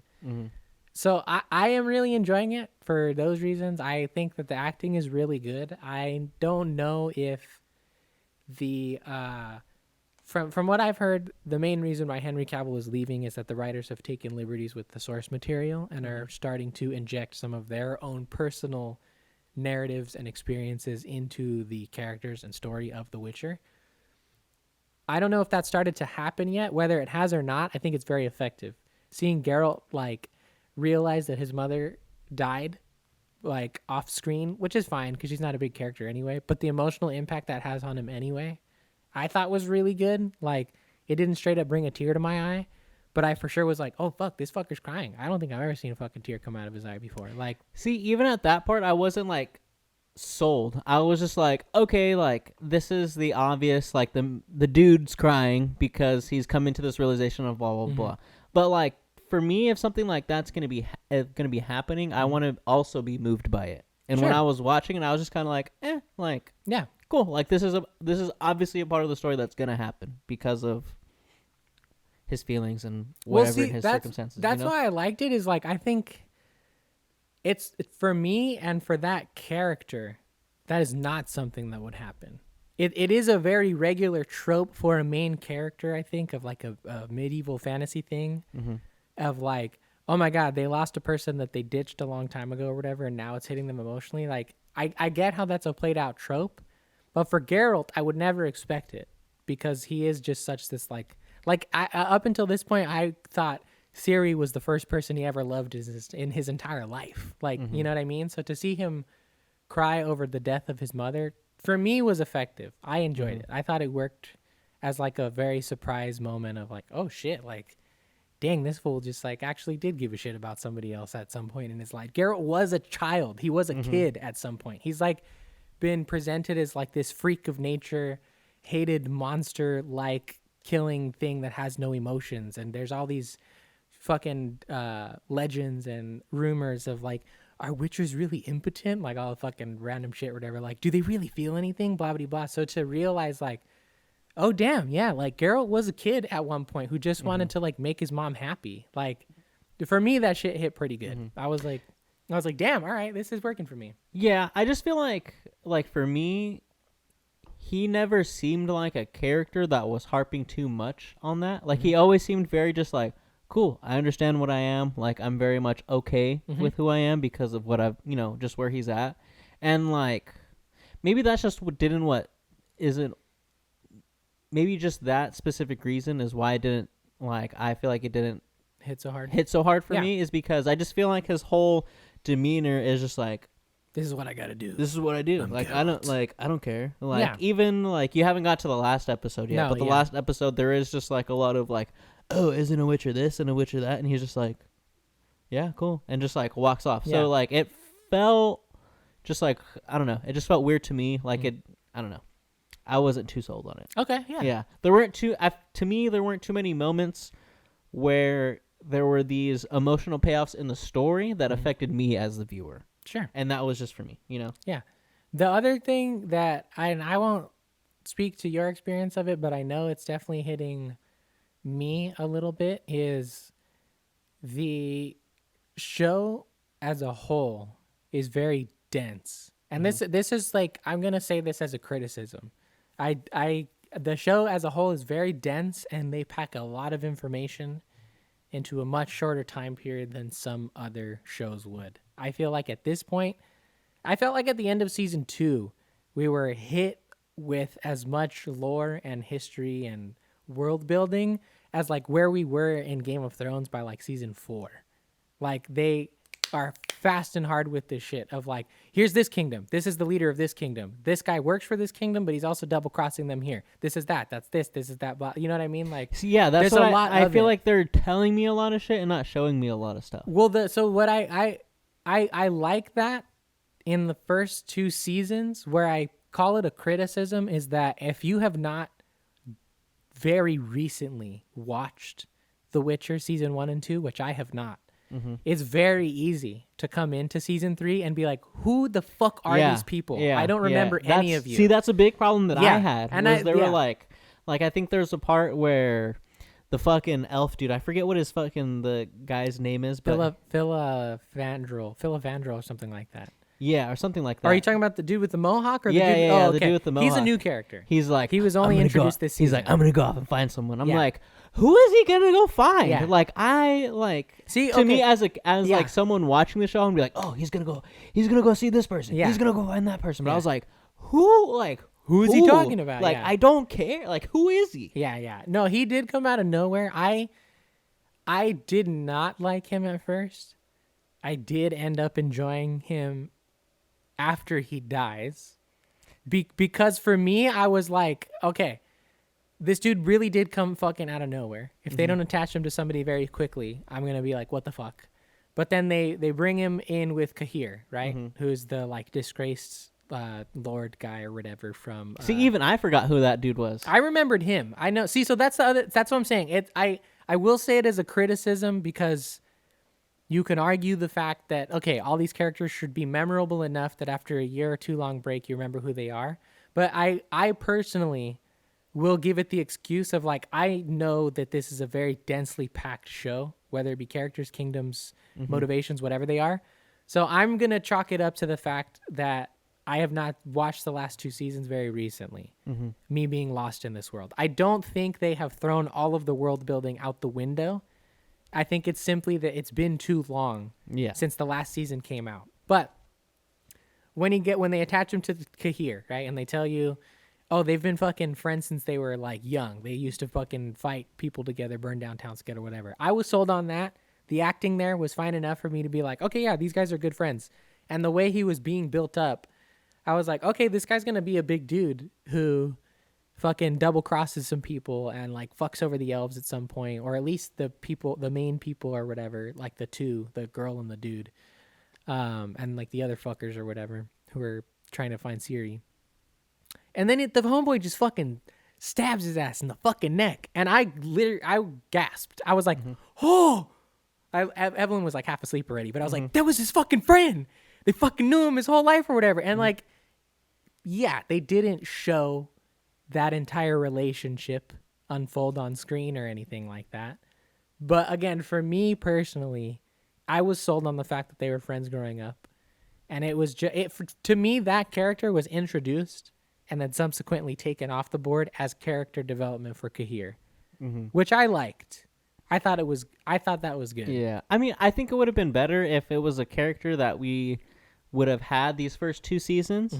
And you're just like, oh my god, what the fuck? He just killed this dude. What happened? Yeah, sure. Because it was shocking, but to me, I was more like, damn, this dude's already just dead. Like, they just brought, and like, I wasn't sold enough on their friendship. Like, yeah, you told me like, hey, we've been friends for a long time, but there wasn't enough. And like, I think he was just there for like an episode. Like, it wasn't pretty like, much, yeah. He was just there for like an episode and he's dying. And I'm like, together, okay, yeah. like, it wasn't that hard for you to like kill your homie or something like that. Yeah, like, it took you like 20 minutes to be like, oh yeah, I'm just going to kill my friend. Well, you know? yeah, I mean, yeah, from our perspective, yes, yeah. But it was just like, from a show standpoint, like, I don't want to be introduced to a character in one episode and then like it feel like this character just makes this huge decision and like that, and it's just like, okay, this character's gone. You know? So it was just kind of like for me, because I was like, okay, at least I would have liked to have at least been shown a little bit more about their like friendship and like maybe give it like another episode or 2 where I'm like, okay, I'm more attached to this character and then kill him off.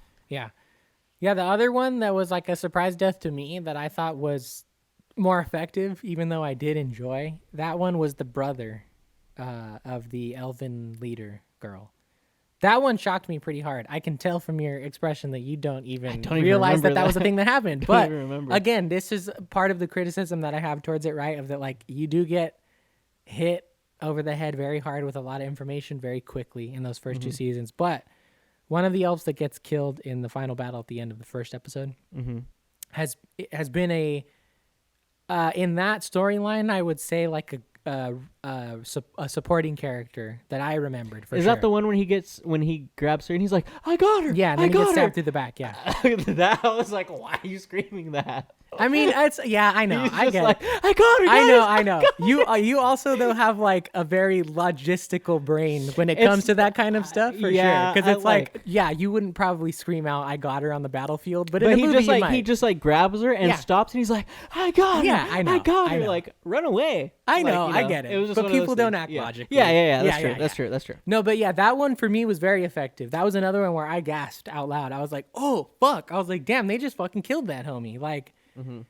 To me, it has, I won't say quite as effective as Game of Thrones, but I think in like a bite-sized, condensed, like fucking fast food sort of way, it has the feeling of like, oh shit, like people are vulnerable. They're just killing these motherfuckers. Like they don't have plot armor. They're just dying when they get hit by sharp things, actually, you know?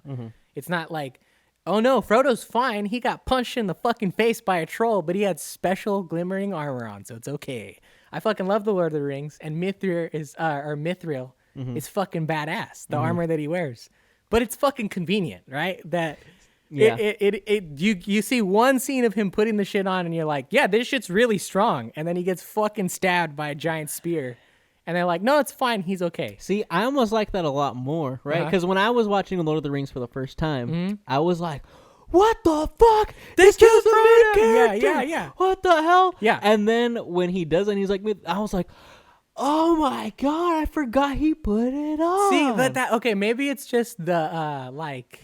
I think it's the investment you have in that character. Yeah. Like you are so invested in Frodo because he's the main character. He has the ring, and he's like, he's a freaking he's a fucking hobbit. A hobbit, yeah. I was gonna say dwarf, and that's no. not the right word. No, he's a hobbit. Whoa, dude. Yeah, he's a hobbit. And it's just kind of like you already have like this sort of like endearing like love for this character because you want to see this character live. Yeah. Right, and you're in this super tense moment where everything's going down. You're like, what the fuck? And then you see him get what it seems like stabbed. You're like.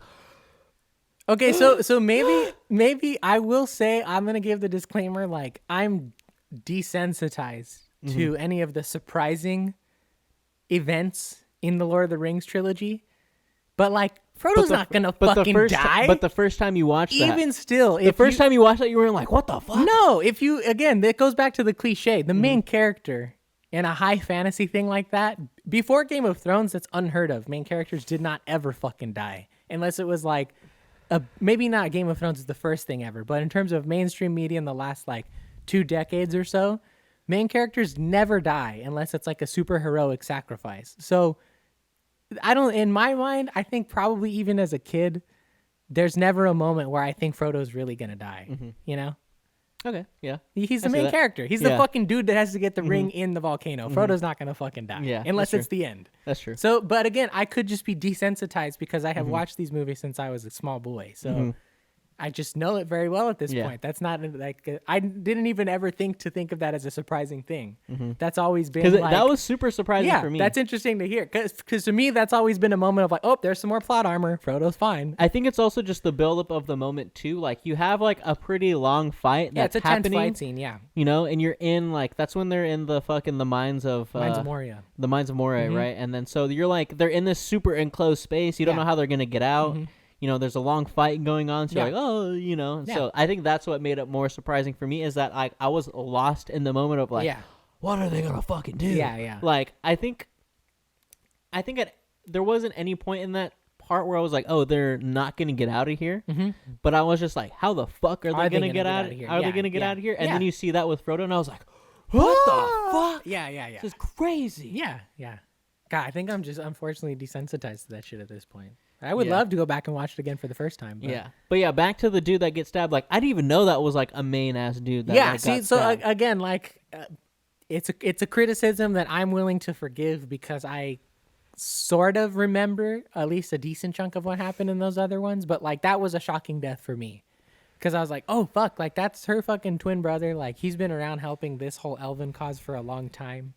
Like, to see him just get killed off again so like nonchalantly was like, I think not like necessarily like uberly satisfying, but for me it helps to sell this world of like no mercy. Like nobody's like really safe because it's like even in Game of Thrones, if a main / side supporting character or whatever got killed, it's usually around like a big event. It's not like they come back in the beginning of the first episode of a season and a character that you see in the last 2 seasons just gets stabbed really quick. You know what I mean? Like there are always big moments when people die, which is great, right? But it also is not necessarily, in retrospect, it was mind-blowing at the time, right? But I think in retrospect, it's not nearly as like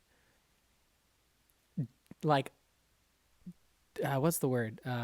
Inverting the expectation of plot armor because their plot armor just ran out. It's not like they haven't had it this entire time. You know what I mean? Like they're just like, okay, now like taking plot armor off the table to me is sold more in this show because it's like any character that you've seen since the first season or one that you're getting introduced to here is susceptible to a sharp, pointy object. If it sticks them, they will die. That is the end of it. Like, so I don't know. I like it a little bit more. I think the world feels more dangerous here than it does other places.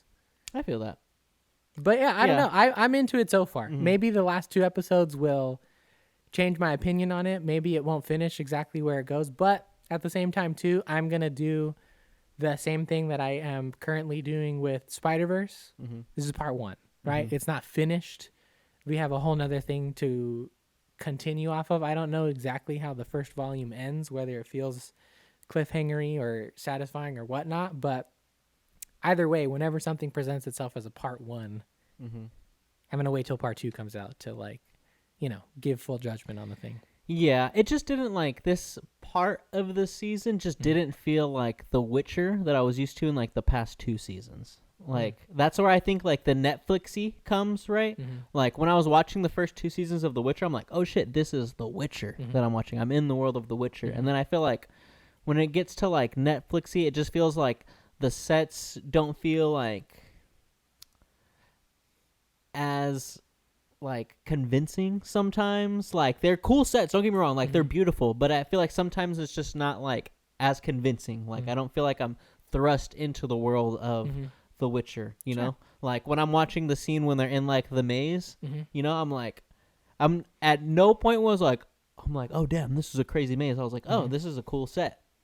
It's a set, you know? Like, I don't know. Like, for me, when I'm watching a movie, I like to get lost in the world and feel like this is an actual place that I'm watching and not just like, oh, yeah, they threw some stuff up and, like, yeah, it looks cool, but it doesn't have the feel of, like, I'm completely there. You know? Yeah, I mean, I feel like the illusion's not there. Like, yeah, for me. Okay, I have it, so I'm happy to watch the show. Yeah, it's working for me. Yeah, but I mean, that just goes to show right there, right? That, like, I think that there is a decent gauge that we can have in terms of objectivity of, like, a good movie versus a bad movie. But I think enjoyment of something is completely subjective. Like, I personally don't like to dabble in the other objective side of things because I like to subscribe to the idea that anybody can like anything and it can be great because of the, like, how it makes you feel about it or whatever. But that just goes to show, right? I think that's been happening more and more as we've been watching stuff is that, like, a thing can affect people differently. Like, there's been things that I am sure that I would have liked that you enjoyed way more than I did. It's like Transformers. Like, Transformers is the main one. I was down with Transformers. Thought I it was fucking cool with sucked, bro. Yeah, it's like I was not down with it. Yeah. It's the same sort of thing. Yeah, you know? 100%. Yeah, where I'm like sitting here and I'm like, fuck, how much longer is in this fucking episode? Because I think what it is it's like there are certain things that people develop, like what's the word? Like, acceptance of, you know? Like, for me, you know me, like, I fucking love sci-fi. I love, like, superheroes. I love comic book shit. And I love medieval fantasy stuff. Those 3 things right there are, like, the fucking pinnacle of my nerd loves, right? So pretty much anything within those realms can do no wrong. Like, I am not very critical of anything that happens within that sphere for the most part. There's, like, some stragglers here and there, I'm sure. But for something like an action robot movie or, like, a fucking Cars movie, like, you know, I fucking hate the Fast and the Furious or whatever it might be, right? I will be overly critical probably. I won't be able to take that lens off of, like, let me just enjoy this for what it is. So I think people just develop different tastes and acceptances of stuff, you know? Definitely. It's part of the system. It's part of what happens. Exactly. Yeah. Of the 3 episodes I've seen so far, I won't give a rating, but I will say that I am engaged and excited to see the next 2 and what's coming in the part 2 of season 2. Yeah, I've watched all 5 episodes, and I'll say I'm at, like, a 6 out of 10. Okay, that's not bad. Yeah, it's just not for me. No, like, as I'm watching it, I'm like, like, I don't know. It's just, it wasn't engaging for me. Like, obviously, I'm not a writer. I didn't think the writing was all too crazy in this. Like, and I think that's maybe because, like, when I compare it to a show like Game of Thrones, like, that's a very high caliber level of writing, you know, and maybe it's not the greatest thing to be like, oh yeah, let me compare this to that, right? Yeah. But even like when you get things like Stranger Things, right? Especially this last season, that's a very high level, high caliber, Sure. writing right Good there. produced shit, yeah. Exactly. So like, I don't know, like this for me, it wasn't.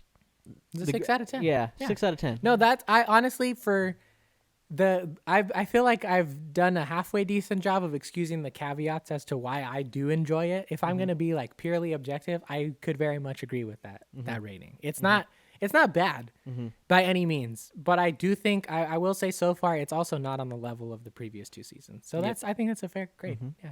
Do you want to explain the next one while I take my little? I was like, this dude's got to go to the Every bathroom. time, every dude. time. There's always like a little smile on your face where I'm like, okay, good. He knows I have to be. I know, dude. I know.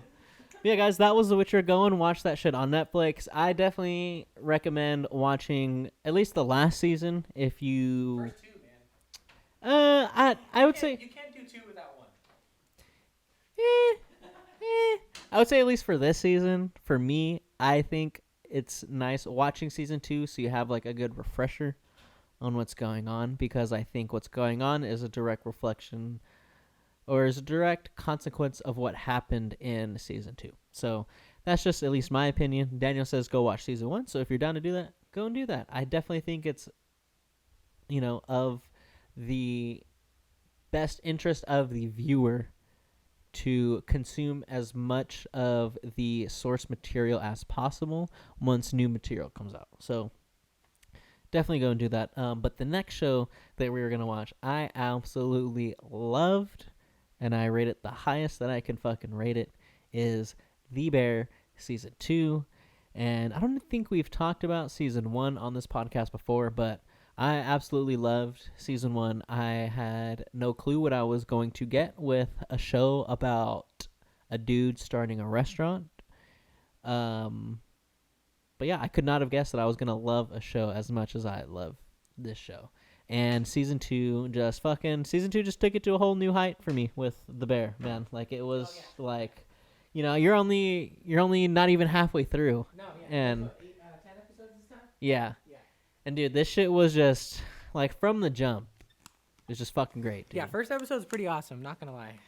Dude, and you haven't even gotten to like the creme de la creme of The creme de la creme. Of like, you still have to get to episode 6, which is like the hour-long episode. That's the big one. Yeah, that's where you meet his whole family and stuff like Cool. that. Like expansion on Carmi's life. Yeah, I don't know if you want spoilers or anything like that. No. I do want to finish watching it. So yeah, no good. spoilers. Okay, yeah. good. I don't want to like bar you from talking about the season as a whole by any means. But if you could do your best, yes, I would appreciate no spoilers, because I would like to finish watching the season. Because you've watched episode 4. Yeah, the last one I just finished was when Marcus goes to Copenhagen. Yes. Okay. Yeah, that was the last one I just finished. Will Poulter shows up in that fucking. He's great, dude. How surprised were you to see him in that shit? Unfortunately not. Only because I saw posts on the internet ahead of time, so I knew he was in it. But but when I saw the post on the internet, I was like, oh shit, Adam Warlock's in The Bear. Yeah. yeah, for sure. Yeah, this season for me, like when I talk about high level writing, high caliber level of writing, this is that. Like every episode I was just absolutely hooked on. Everything was so emotionally gripping and like really moved me emotionally, where I think I cried pretty much every single episode. Wow. Because of how I've got to the point when I see something that's just filmed so well, like it's just so beautiful. It's hard to not appreciate how well something like this is filmed and shot. And like on top of that, adding the character development that you get with every single character in the show, minus like 1 or 2 maybe. Yeah. Like not everybody has crazy development. Yeah, I forget who like the other dude's name that goes to the culinary school with Tina. Oh yeah. I forgot his name too. I know you're talking about though. He's like yeah, you don't get the craziest character development with everybody. Sure. But I think the people that you get it with, it's like I was just blown away. Yeah, every single time. I think this is good season 2 in from what I've seen so far. I think this is a good season 2 in a lot of ways. the main one that I have been impressed with is a lot of what you were just saying, which is that characters who were completely just delegated to the role of side character in the first season. Because season 1 was very much about like it's about Carmi and Sydney. Yeah, and Sydney, yeah. And you also have a little bit of Richie in there too, yeah. But this time, everybody's getting their time. Like, I would say Sid and Carmi are still like your main characters for the most part. I from what I've seen so far, the majority of the narrative seems to revolve around those two characters, Carmi in particular. But there's a lot more individual focus on other characters. You've met Claire Bear already, correct? Yeah, I didn't know anybody calls her Claire Bear, but yes, I have met Claire. Yeah, yeah. The last thing I saw of them was she fucking calls him back after he gave her the fake number. See, okay, that was such a good that is was such intelligent writing for me, right? Because early in the episode, you get the part when he's talking to the dude on the phone, and he's just says his number out loud, and when you're watching it at that point, that point of the episode, you see the hesitation. Yeah, you're just no, like the part when he's just talking to you're just like, oh, like this is part of the episode. Like this is just part of the episode, cool. But then it comes back, and even me, I was like, he gave her the wrong number. Yeah. So well, there's it's also the writing is great, but it's also a testament to his acting as well. It's like you feel the hesitation. I honestly, when I was watching it, I'm not trying to give myself a fucking commemorative hat of understanding people's body language, but I was like, how the fuck are you not realizing this fool's giving you a fake number right now? And in this day and age, I highly doubt that people stutter on their fucking number and don't know the difference, you know? So I was very much like, come on, dude, he's fucking faking you out. I did have the context of it as well. I did notice that too, that they are very smart about doling it out early, where he confidently gives his number super quickly.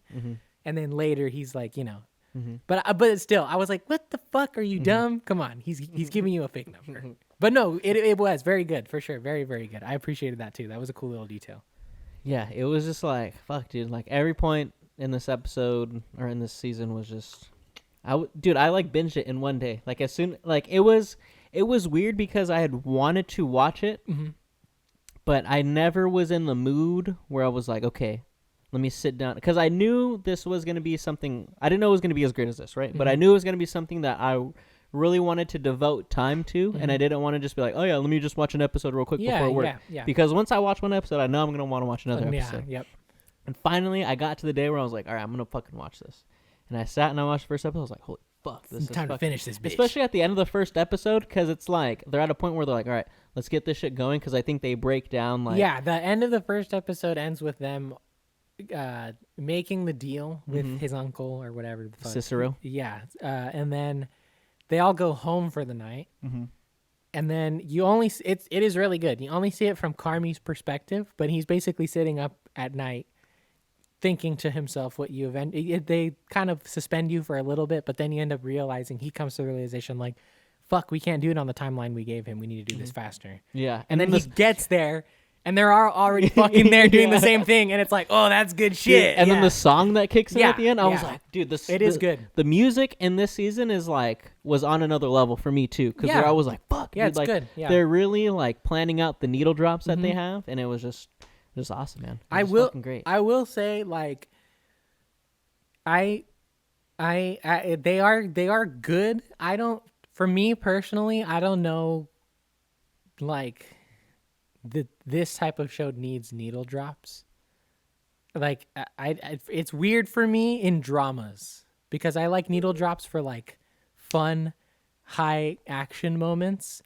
So when a character realization happens and they play something that I know, I'll say, maybe this is a personal thing, right? Because the feel of a song, sure, that's fine. But it's when it's a recognizable song that I know, I'm just conditioned by having needle drops happen in action scenes. So it's weird for me when they hit of somebody being like, I know what I need to do now. And it's boom, boom, bam, boom, boom, boom, bam, boom. I'm like, oh, okay, buddy, you go get it, pal. See, I love the needle drops in dramas because again, I love the needle drops in action movies. Yeah. I love fucking in Guardians of the Galaxy. No, sleep till they pioneered that shit. Or maybe not the first ones, but they popularized but it. But it's for sure. For me, what like strikes a chord for me is just remembering when I would sit down and watch like TV with my mom when I was a kid, and you have those classic like mid 2000s like drama shows where they have like a pretty popular song that drops in like a really dramatic part. So like a big thing for me when I was younger was The Fray. If you watch a lot of like mid 2000s like dramatic shows, when something fucking sad goes down, you have like a Fray song like Needle Drop. Okay. And like those like fit like really well because obviously they make really sad songs. Sure, right? sure. You can never say never. Okay, that's probably okay. Then now I'm gonna like not fully rescind my statement because this is a personal like thing here, but I will say, then this probably has more to do with the fact that I just don't know a lot of music after like the year like probably 1995 because like honestly I do enjoy needle drops in old shows from the 2000s, but I never fucking knew who the fuck it was. I was just like, okay, yeah, this random song that I've never heard of fits in this scene. But like I said, it does like pull me out a little bit when I know the song, at least for this genre, you know, like for a drama. I was gonna say dramedy. It kind of is. It's funny. I think this season they definitely kicked it up more with the comedy. Yeah, for sure. yeah. There's a lot more parts in this where I'm like, oh, like okay, now I see why this is more of a comedy. Right? It's not that the last season wasn't funny at times, but I think it was heavier. Yeah, way heavier, way heavier. Because your last season you dealt with like the whole his brother committing suicide and everything like that. So that was like that's a huge weight on his to just shoulders. be like, hey viewers, this is what fucking happened.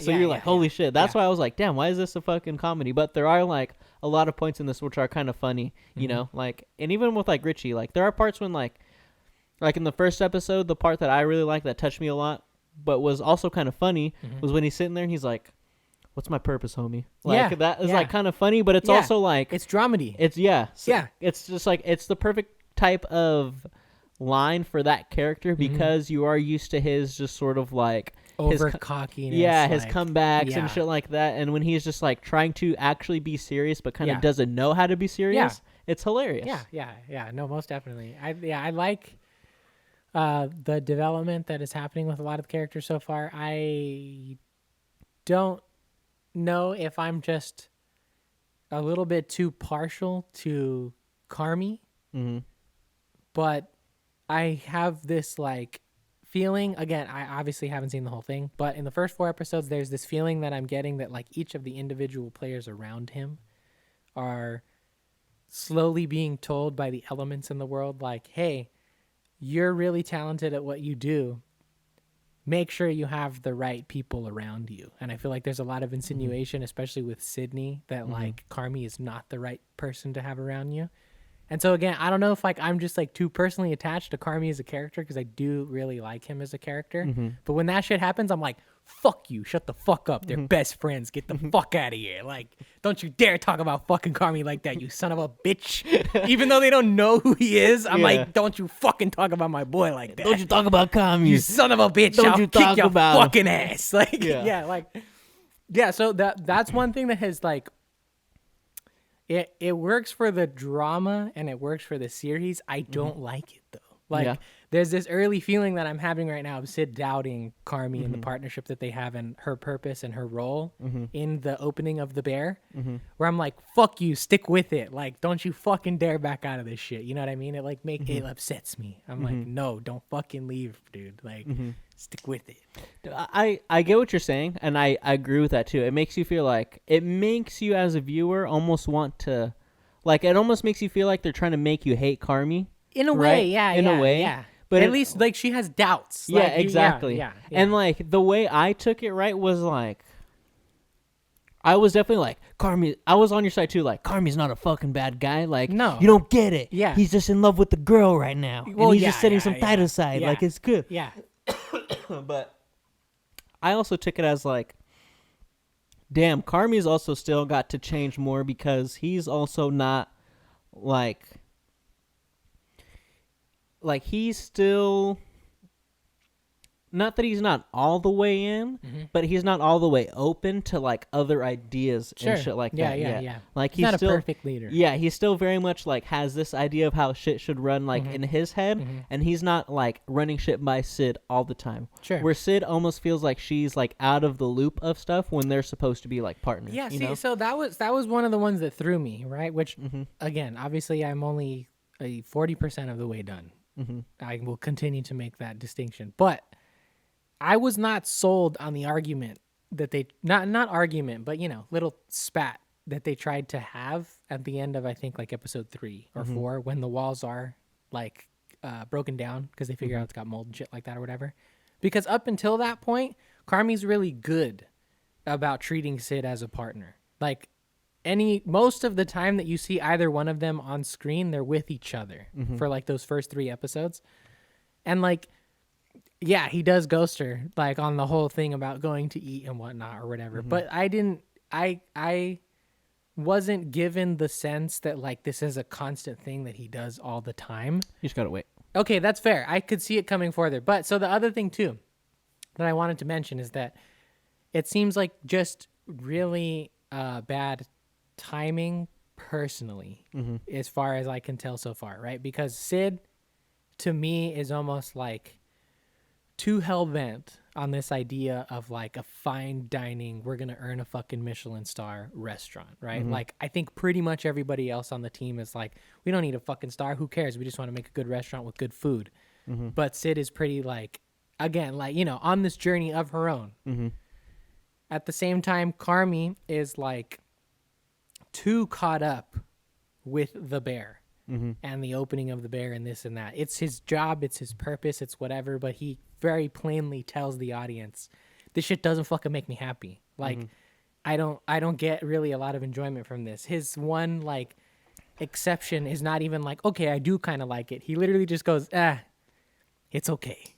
Like, he doesn't say, it's all right. That's it. That's all he fucking says. It's all right. That's all he fucking says. It's all right. It's not okay. It's not the best thing, but it's not the worst thing. He's literally it's like, just this all thing right. is fucking driving me into the ground. I don't get. He starts the. The other thing too, I will say is like, I don't want them to set me up for a redo of one of the coolest shots that I've seen in TV in recent history, only for it to be not as good. Is the one when he's like does his monologue in the first season? Yeah. I was like, they're not gonna do that. No, but they did though, because I was like, they set me up for another one. It's the same fucking thing, and then it's over pretty quickly, and it's not nearly impactful as the first one. So I was like, okay, I get it, but don't do it again, please. But that scene, he very plainly tells you like, this shit doesn't fucking make me happy. This is the definition of happy. That thing does not achieve this thing. And so like, I am like, again, from where I am, I have this feeling of like, oh shit, okay.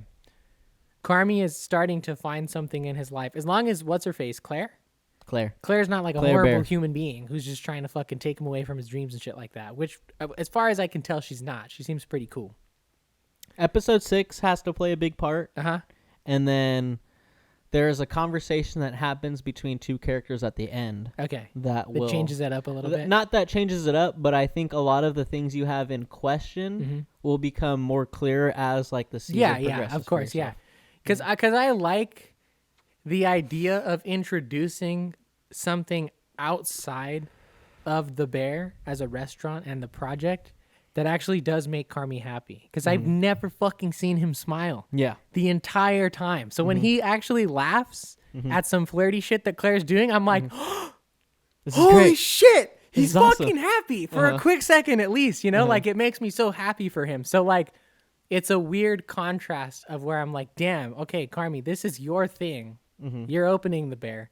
But I also want you to say fuck that because you actually found something that makes you happy. Like, your happiness is more important than like fulfilling some almost like guilty dream, right? Because I feel like there's like a weird, again, I don't know fully. I'm going to keep saying that. But it feels like there's still some attachment to his brother of opening the bear. It doesn't feel like fully his own individual dream. There still feels like some sort of like owed thing to me. He like, I don't know, there's just so much guilt and like hesitant like but still constant forward moving with this thing where I'm like, damn, okay, if this is really his true fucking, this is all I need to do in my life, this is my purpose, I feel like he wouldn't feel as heavily about it as he does. Mm-hmm. You know what I mean? There's like some built-in guilt to that dream, to that goal in some way or another. So yeah, there's part of me that's like, yeah, fuck the bear, bro. Go be happy. Like, go live your fucking life. Like, enjoy yourself. Stop fucking being sad all the time and like constantly having anxiety attacks and panic attacks. But there are expectations, there are responsibilities that he set up and everything with the other characters in the show. And obviously he can't ditch everybody for like a brand new character, right? Yeah, exactly. So it is good. It's good push and pull, because when you set up your main protagonist to have something in his life that makes him happy that is opposite from what the main goal of the show and all the other characters is, it creates a lot of really good dynamics, I think. And I like it a lot. I think that they're doing a fucking solid job. I like it. I was hesitant on this season, and it's why I'm only at episode 4, because it took me a long time to actually start it. Which was, in retrospect, I was thinking back to the Bear season 1, and I couldn't for the life of me, other than the really long monologue sequence, think of anything that I was like, damn, I really fucking liked that part of the show. Or like, this thing really stood out to me, or that thing really stood out to me. Like, that was the main point, right? And so I was like, fuck, do I really like, am I excited about season 2? Like, am I dying to watch this? Like, what's going on here? What is it? And then, so it was a very pleasant surprise to start watching it. And I watched all 4 in a row, those ones that I did. And you're just like, damn. I was like, fuck, all right, no, this is good. Like, all right, I'm pulled back in. This is good shit. Yeah. Yeah. So it's good. I like it a lot. Dude, it's, yeah. And I feel like you haven't even gotten to the best episodes yet. Like, Marcus's episode is really great because it is like a nice stark contrast to the rest of the episodes and what you're used to. Like, episode 4 is very calm. Like, there's not a lot of background noise going on. Like, Marcus is very much just exploring Copenhagen on his own. You don't get a lot of the fucking restaurant, the craziness going on in the restaurant, people yelling. You're very much taken out of the environment that is the Bear. And also Chicago, which I thought was, like, thinking back on it, is really, like, a great piece of just, I mean, writing and just also filming a show, like, and you gotta producing switch up it. locations. Like, switching up locations, but also switching up that vibe and, like, switching up Changes the pace film of the show. style, the cinematography and everything like that. Like, man, it was just such a beautiful episode. And then, like, the conversations, like, with him and Will Poulter's character, like, were fucking super, like, were great. Like, where he's just like, hey, man, like, you're not always going to be the best, but, like, you can try to be the best you that you can be by being alongside these people who are better than you and trying to keep up with them, you know? Like, which I thought was fucking beautiful. It was such a beautiful conversation. 100%, yeah. I think that's where, like, a lot of my enjoyment from that 4th episode came from, is that I am not the biggest fan of the type of dialogue that they usually write in this show. I like the quieter moments, and I like the more personal moments. When they're all together, it reminds me very much, and I'm only bringing this up because I watched it recently, it reminds me very much of the scene on the Guardians ship in Infinity War when they first find Thor, where lines are just like fucking spitfire. It's like, hey, what's the fuck with this? What's up with that? Blah, blah, blah, blah. Oh, no more. Ha, ha, ha, you fucking jokester. Like, all the fucking time. It exhausts me a little bit.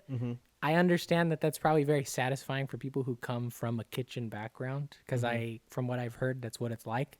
It's just not for me. So that's part of where my enjoyment came from that episode. The other thing as well, too, is that, like, I like that they took a moment to bring viewers in who maybe don't know so much about cooking or being a chef or being in a kitchen. And they were like, hey, this is what it's all about. For a show that is about opening a restaurant and that's so much about, like, cooking and being on the line and being a chef and a sous chef and this and that, I feel like that's kind of pushed to the side for the drama of the characters and the intensity of the restaurant feel and stuff like that or whatever.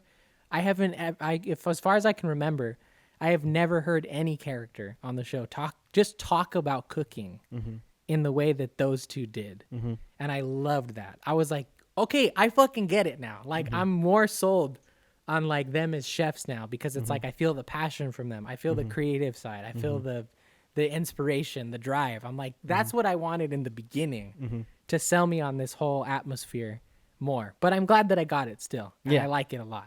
Yeah, it's really good shit. Yeah, I liked fucking Will Poulter's character's like no bullshit like attitude. Yeah, like he in the reminds me of beginning. like young Gordon Ramsay. Yeah. He's just Gordon Ramsay. Yeah, but when he's not as like- mean. And he's like, yeah, your station's over there. Like, Yeah. let's get started on Yeah. this shit. He's like, nope, that's wrong. Do it again, chef. Yeah.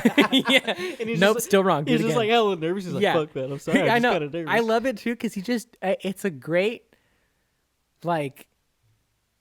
I love even though it's so short. I don't know if his character continues. I don't know how long Marcus stays in Copenhagen or whatnot. But just within that episode, I like the way they build the relationship between those two people because it's not like this cheesy like, oh, we're gonna crack jokes at each other until we're best fucking friends. It's like it feels more natural of like if you were gonna make a work friend with somebody. Like at first, they're just gonna talk to you about work. They're just like, "No, you're doing that wrong. You need to do it like this." Like, "Oh no, you're doing that. You're doing this." And then, after presumably a few days, a week, or whatever, how long he's there, there's this one moment at the very end of the show where they have like a personal conversation and start asking each other questions about each other's shit. And I'm like, "Good shit." Yeah. Once again, good shit. Fucking I great. like it a lot. Yeah, I It's did very see- good. I'm so sad you haven't like finished it because if you love this episode, I think you're really gonna love episode 7. Like Okay, episode cool. 7 is fucking. I think is for sure my favorite episode. Of the whole season? Yeah. Of the whole show? Of the whole show. Okay. 1000%. Might even be my vet. I think it's my favorite. Like, episode 7 is one of the best pieces of television that I've watched in such a long time. Better than episode 3 of The Last of Us? Episode 3 of The Last of Us was the. Nick Offerman. It's up there, bro. It's like it's up there. It's such like when you're talking about developing a character and setting like episode 4 was Marcus's episode. Setting aside this episode to show you the development of Marcus and what he's all about, right? He's very much this person who is he tries to please people like his grandma and stuff because he's sick, like before himself. He's very much worried about other people Sure, yeah. before he's worried about himself. Yeah. And he goes through this development to learn how to balance those type of things, how those things can go hand in hand. And, dude, just the development that you get from a specific character in episode 7. I won't say what character it is. It's good shit, though. Dude, it's like, that's the episode that, like, brings me to tears the most. Nice. Because it's just such a beautiful episode, dude. Like, it's just, there's so many great moments that, like, brought a smile to my face. Yeah. And, like, made me cheer. Yeah. And made me laugh. And made me cry. Where I was just like, dude, like, this one 30-minute episode gave me everything that I wanted in television. Nice. Or in any form of, like, visual media. Like, fantastic. Cool. I'm excited. It's fucking great. I think I've only shed a tear once so far, and it was a very random moment. But for some reason, it just like really got me. I think the actor it's Tina, right? Oh, yeah. Who plays her just like really fucking sold me on the moment. But it's I think in like the first episode or maybe the second episode when Sid asked her to be the sous chef. Oh, dude. And then like tells her she's gonna go to school for what? Like Yeah. the excitement and Dude. like just like surprise. giving me goosebumps I was right like, I was like laughing with tears in my eyes. Like I felt like I was going through the emotions that Tina was of like, me? It's so great What? too Like, because it's so good. It's so great too because it's like still building off of like their relationship that they had to build in the first season where they didn't fuck with each other No. at all. Yeah. But then they both gained respect for each other. Yeah. To where like Tina was like, okay, like I understand you now. Like I will follow you. Like you are my boss. Yeah, Like, I'm yeah. okay with that. No, yeah, it's such a And crazy then like turn. just getting that like approval from her, like where Sid's like, no, dude, like you're good, and I Yeah. want you as my sous Yep. chef. Yeah. Like, Yeah, that it was was one of good. the moments where I was like, fuck, dude, this show is going crazy hitting right good, now. man. It's Because hitting it's good. such a small moment Yeah. that is so impactful for both the characters. Yeah, no, Like- most definitely. Yeah, no, it's good. I think it's good television. I think it's good TV because like one of the things that I think is TV has a benefit of, and I think this is doing. I will say better.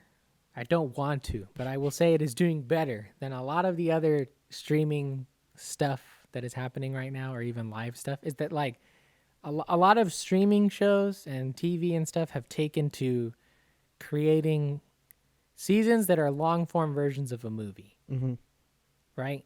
And in a movie, there is character development, of course, and it is more satisfying to see it happen over a longer period of time, like a TV series or something like that. But it also more often than not takes on this life of like a big sprawling goal or story or world or something that they have to deal with as well alongside it, because everything is trying to franchise right now. Yep.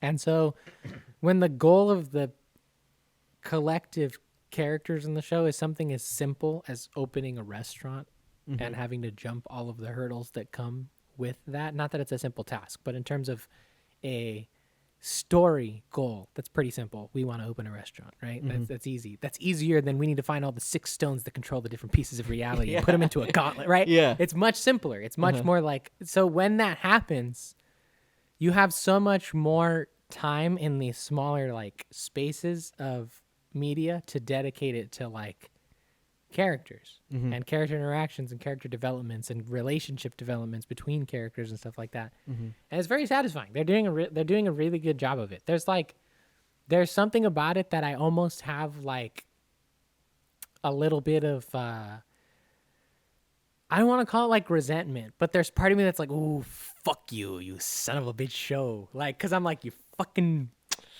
doing fucking better than a lot of the other shit that I fucking like right now, you son of a bitch. Like, you know what I mean? There's like, for me personally, because I love all of these other things so much that are not like grounded, realistic dramas about fucking opening a restaurant. I'm like, you son of a bitch. I don't want you to fucking drag me in this good, but you fucking got me, you bastard. Yeah, I love it just because it's like, it's breathing life for more just original pieces of work like this. Sure. You know, where, like you said, like we are in the franchise era where everyone is franchising, right? And there's not too many of these just like small, like, they don't even necessarily have to be grounded, but just like original ideas that are really, really good. Like there's not many of them out there. No. And so I love that something like this is gaining so much popularity because it only means that we're going to get more things like this. Yeah. And maybe some of them are things that are more like supernatural or sci-fi, but are written to the quality of something like this, you know? Yeah, the only thing I am worried about, and I will say this, is I am worried about the amount of popularity that it's getting. Because last year it was or was it last year that it came out, or was it 2 years ago now? I think it was 2 years. 2 years ago, whenever the first season came out, it was brought up as like this out of nowhere show that came and grabbed you by the balls and was like, you're gonna fucking watch this good shit happen. This time around, it was definitely more of an event of like, oh shit, the Bear Part 2 is coming out. It was critically acclaimed, this and that, blah blah blah. That opens the door, I think, to franchising potential. Hulu at some point after season 3 or 4, if they want to run that long, is going to be like, what if we did a spin-off show about Marcus? Or like, what if we did a spin-off show about Sid? Or whatever the fuck the story goes and whatnot, you know? I don't want it to, but I do think it's going to happen. Yeah. We're probably going to have a spin-off show of the Bear eventually. So right now, I'm just kind of soaking in the fact that we're not there yet. I'm glad that it's not happening yet. I hope not, because to me, it has that feel of like a generational classic show, like a Sopranos or like The Wire or something like that, where we may look back on this in like 20, 25 years and be like, wow, that was like the peak of like television in that era, you know? So like, I hope it stays in that sort of category to where it's like untouched, right? Because I don't think we have the Wire spinoffs. I don't think we have the Sopranos spinoff. You are right, but I think the unfortunate part of that idea is it's not about the quality of the show. It's about the time we live in. Yeah. Because if the Sopranos or the Wire came out right now exactly as it was, it would get franchised to death. That's true. It's bound to happen. It's just where we are right now in the industry. It's unfortunate, but it's true. Unless at the end of the last season, the Bear burns down and all the fucking characters die, somebody's going to get a fucking spinoff at some point or another. I guess it also just depends on like the ultimate goal of the show, right? And like, I mean, we'll see, maybe. Because the other one I was going to liken it to was... spinoffs could be great too. We have shows like The Breaking Bad, where Better Call Saul is also another critically acclaimed show. So I think it just takes the right spinoff. Sure. You know, not every I would say probably like 90% of spinoffs like aren't gonna fucking hit. But sometimes you have those Better Call Sauls out there where like, damn, this is fucking you do. This is some shit right I here. feel like that's like to me though, like that's a lesser of two evils argument though, because you are right. It has the potential to have good spinoffs, but because the Bear will possibly and probably have a good spinoff, more studios are going to be like, yeah, we should make a fucking spinoff of the series. The Bear did it really good. We can do it too. And then we're going to get more shitty spinoffs. So I would prefer that they just keep it this. Even if even they write the best fucking spinoff series of all fucking time for this show, please don't do it. I don't want it because you're just adding to the pile of, you're giving more studios. You're adding fuel to the fire. Yeah, you are. You're giving unauthorized permission to keep fucking this shit up. And I don't want it. I want it to just stay the one show. That's all I want. That's me too. That's me too, man. That's all I want. So. Don't give me a fucking spinoff of the Bear, please. Don't. I know it's gonna happen, but I don't fucking want it. I will say, just depends on where the season ends, or it depends on where the show ends and where characters are at in their development and their finishing of developing in the show, right? See, but that's what I mean. Like, I don't something like this. I've never watched all of The Sopranos. I've seen like season 1 and half of season 2. Never watched The Wire before. But even Breaking Bad too. Never seen that show, but I know what happens. Wait, you've never seen Breaking Bad? No, but I know what happens in the show. I know basically all the plot points of it. But you've just never experienced. No, I've never watched it. I can't at this point. I've told you the story before, but I'll tell it again in a second. But all of those shows start and end each of their characters' arcs within that show. True. Anything, there's no fucking reason to you are planning on making a spinoff if you leave somebody's character development open on a show that is as well written as this one. With the amount of craftsmanship that is here, there's no way they just forget to tie up somebody's story and be like, oh, I guess we need a spinoff unless it's intentional. True. Yeah. True. But yeah, the Breaking Bad story. I had known about Breaking Bad for a long time when I was a kid. It was a show that my dad loved. He watched it I think pretty much every week. He was on that train. The first episode I ever saw was the last episode. The first one I ever saw. I literally walked into the living room. My dad was watching the show. I was like, what's this? He's like, Breaking Bad. I was like, oh, cool. He was like, yeah, this is the end. And I was like, okay. And I sat down. I was pulled in. I was engaged. But it's like, I just can't. When I go back and I start watching the show, because I've made a couple of pushes at it. I think I have gotten through season 1 and like maybe a little bit of season 2 before. I've seen all of season 1 at least once, and I've tried to go back and done it and petered out or whatever. It's just too hard for me knowing how the show ends, knowing that Walt lets Jesse's girlfriend fucking die in the bed, like knowing all these different things. It's too hard for me because I'm like, ugh, this is better if you don't know what's gonna happen. If you've seen it, if you've experienced it from start to finish, and then you go back, I'm sure it's really good. But if you've never experienced the whole thing, and then you know everything that happens, it's kind of fucking slow. Like it's like the meat and potatoes of the shit, from what I understand, starts to happen once Walt falls off into the dark side of things and whatnot, and like that kind of fucking takes a while. Like it's not super fast. And so I don't know. It's not. I will say it's not super fast, but you see flashes of but that's what I mean in terms of see knowing flashes of Heisenberg. Yeah, but that's what I mean in terms of knowing how fully he jumps into Heisenberg. I'm like, okay, fucking get on with it. Like, you know what I mean? Like, I see that. It's hard. It's just hard. It's a very fucked up experience. I fucked myself up by watching that last one first, but I was like, I don't know, 13 or 14 when the show ended, so I didn't give a fuck. I will say the same thing happened to me with Game of Thrones. I went over to my homie's house one time, and I was like, oh, what are you guys watching? He's like, oh, Game of Thrones, this is the last episode. And I watched it, and I was like, okay, I don't know what the fuck this means to me. And then like years later I ended up watching Game of Thrones, and I fucking loved it. See, but I feel like that's a slightly different like experience, because like you said, if you just take the last bit of Game of Thrones and then you go back to the very first episode, you're like, fuck, I don't know how we get from point A to point B. Like, what the fuck happens all over in the middle? When you see the last episode of Breaking Bad, and then you watch like the first episode or even like the first season of season 1, you're like, okay, I know where this is going. I know how this is going to end. I think Game of Thrones narrative takes longer to unfold itself because it's like a Marvel type thing. It's like it's way longer. Also. Yeah, it's like what, an extra 2 seasons or something like that, right? 3. Yeah, but the other thing too is Breaking Bad has many more episodes per season. How many episodes does it have a season? I think at least like 12, right? Because that was maybe even more. Because that was still network television. Yeah, that wasn't streaming.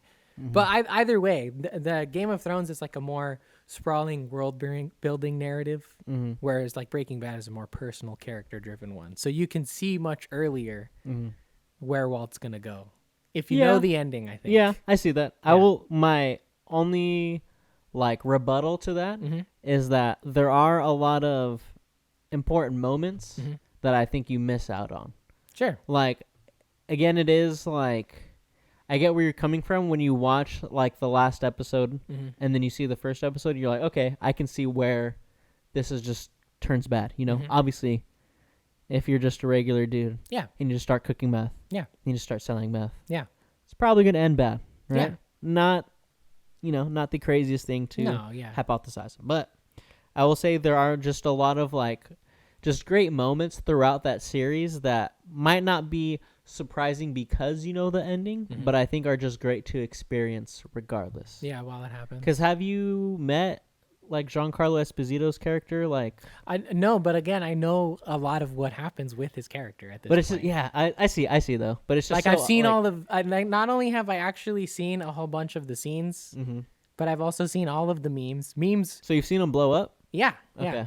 Yeah. The other thing too that I will say is like memes are great, but they fucking ruin shows and movies and stuff like that because you get so acquainted with events that then become jokes if you have not seen them in the proper context first, that when you see them you see the memes. I see that. Yep. So and Breaking Bad is no stranger to that. The other thing too that I will say is there have been a lot of Walter White characters since that show came out. That was probably groundbreaking, I think, in like 2008 or 9, whenever it started. Oh, like the main character like going bad and shit like that. That happens all the fucking time now. The main character Breaking Bad. That's no longer like a groundbreaking thing. And yes, I understand and I give respect to the fact that that was one of the earlier TV shows that did it in the early 2000s, but that is also what makes it hard for me to go back and watch that character arc, is like I'm desensitized to that character art at this point because it happens so fucking much all the time.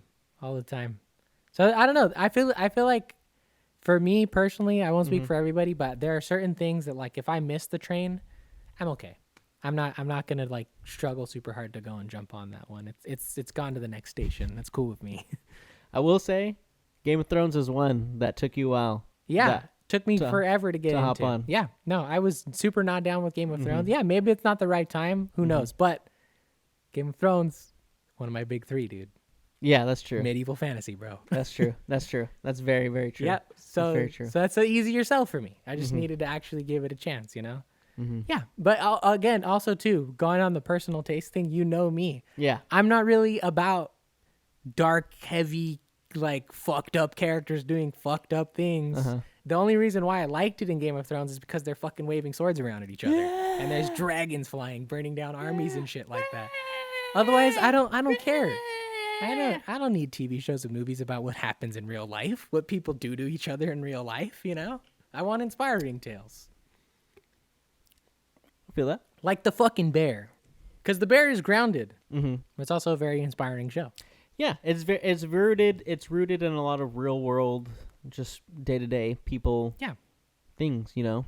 Experiencing change and how you respond to the change and also how you are responding to personal growth and stuff like that, and how you move forward with all of that, and how you as a person can change and stuff like that. So yeah, most definitely. It's fucking great. That's why I love it. Good shit. I eat shows up like this, man. Yeah, I like it too. I think it's really good. Some good shit. Who is your favorite character from The Bear? I mean, I have a tendency to be suckered into what the show is trying to do, which is like I more often than not end up liking the main character the most.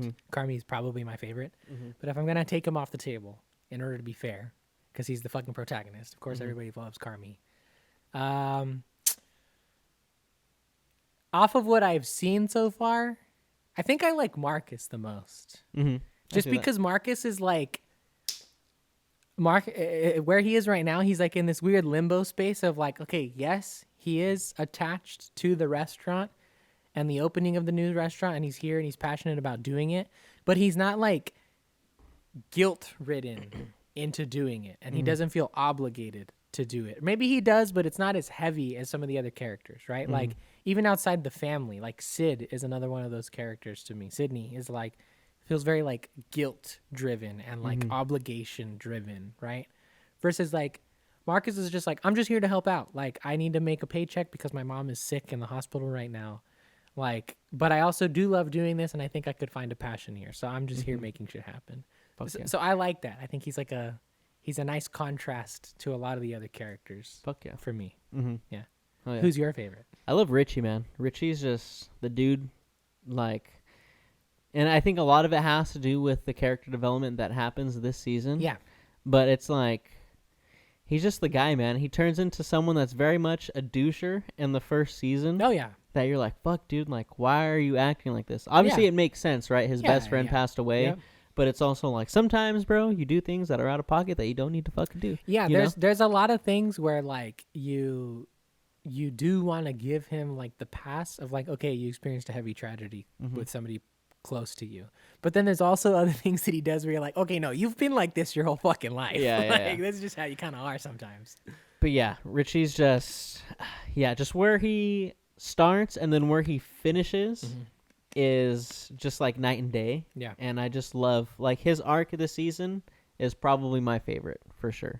So, yeah, Richie's the guy. Fucking Richie, dude. I will say I also do love when they call Sugar fucking their Carmi's sister, when they call her mom. Yeah. Mom, yeah. I'm gonna go tell mom. I'm gonna tell mom. Don't you fucking tell mom. There's that part. It cracks me. I was laughing so hard where, like, cause fucking Fack is the one who fucking tells all the time. He's the little fucking snitch kid. Fucking Fack, bro.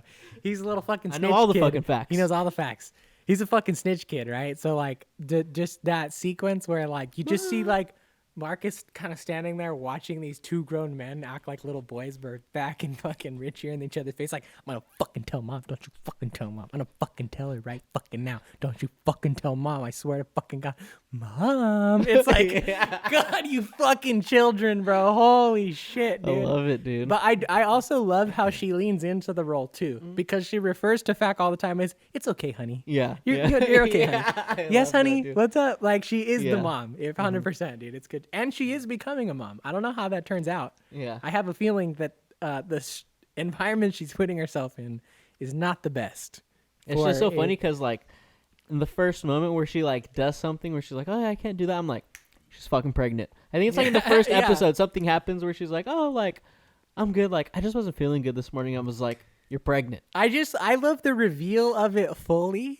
Because maybe I was like zoning out, or maybe it just didn't hit me the way it hit you, but like that wasn't really on the table for me. When that reveal happened, I thought like maybe I forgot something that happened at the end of season 1. But I just laughed at the actual reveal of it because she's sitting there with her headphones in as the toilet is just like bubbling over. And you just see her on the phone with somebody like spilling her guts about everything she's going through, and she's like tops it off with like, and nobody even knows I'm pregnant. And she's like, what? No, yeah, the toilet's still doing the thing. Like, I know you're the plumber, but like just like the context afterwards of like, oh, she's been on the phone with the plumber the whole time. It's fucking funny. It's good shit. Yeah, it's one of those things that they don't blatantly say. No. But if you're like... Yeah, if you're paying attention. There's like just little subtle things. Like in the first episode, she's just like, yeah, I just wasn't like, I just woke up and like wasn't feeling good this morning. And I'm like... Morning sickness. Yeah, morning sickness. Yeah. She's pregnant. Yeah. And then just like other like little things too, where they're not outright saying it, but it's just like little breadcrumbs where if you like... Definitely. If you pile up all the breadcrumbs, you get the whole loaf of bread eventually. Yeah, you know? for sure. Yeah, most definitely. No, yeah, it's good shit. I like it a lot. Once again, I cannot fully rate the thing. I'm not going to dare give it a number before I finish seeing it. But from what I've experienced so far, I am super down. I'm super happy with all the episodes I've seen. I'm very excited to watch the rest of it. I don't know how quickly that's going to happen, but it will happen. This is one that I'm going to finish for sure. Yeah. You must do it. I figured once the second part of The Witcher comes out like next month or at the end of this month or whatever. Like 2 weeks. Yeah, we can cover that, and then maybe just as a quick little segment, I can give my like full review of the whole season of The Bear. We can just do like a part 2 to this episode. I'm down for that too. That's what I was like gonna suggest. I haven't even gotten to get into like my main things that I like love. Okay, about yeah, this, okay. Too. So then we can just do a do part 2 to this part episode. 2 to this All right, episode. I'm down for that. I Part like 2. it. Yeah. But I rate this a 10 out of 10. Cool. 1000%, no brainer. I don't even have to think about it twice. This is a 10 out of 10. I kind of had a feeling you would. Just based off of how much you loved the first season and then what I got out of the sample I did of the first 4, I was like, this motherfucker's going to love this shit. Dude, it's just fun. It's crazy, dude. Like, it's just a blend of just good acting, great acting, great writing, great cinematography. Yeah, and they're just, firing on all cylinders for sure. everything, dude. Just pew, pew, pew, pew, pew, And just good shit. the way they put Chicago on display. Yeah, there were beautiful. There's definitely a couple of moments in both Chicago and Copenhagen where I was like, "Ooh, they're flexing their budget right now," because there's a lot more shots of the city this time, and they're like sweeping drone shots of the city and shit like that. Dude. I'm like, "Ooh, they got some more money for this season, man." Fuck yeah, dude. Yeah. Yeah, it's fucking. Yeah, dude, it's just fucking awesome. I'm like, this is definitely like one of those shows that I'm gonna go back and keep watching because like it just hits every single time. Like I watched episode 7 again, which is my favorite episode, and all the moments where I cried the first time, I cried again the second time, and it hit the same every time because it's just like that's a testament to something right there. Because like I don't think there's for me personally, because there's a lot of things that make me cry. They're in far less complicated and complex situations for sure in terms of like the movies that they're in, but there are a lot of things that bring tears to my eyes, and inevitably, if you continue to watch those things, they will start to lose the thing that makes you cry. But if a thing can bring you to the emotion that you felt even just a second time, I think that's a pretty big testament to how well it's done. Because a lot of the times there are things that will hit me emotionally in like a very specific way the first time I watch it, but it doesn't have quite the same effect the second time. yeah. And if it can do that, even just the second time, let alone a third, fourth, fifth, however many other times you watch it after that, it's got to be doing something right for sure. Yeah. Before we wrap up the bear stuff, I will say a part that was like funny to me, and I was watching this episode with my mom.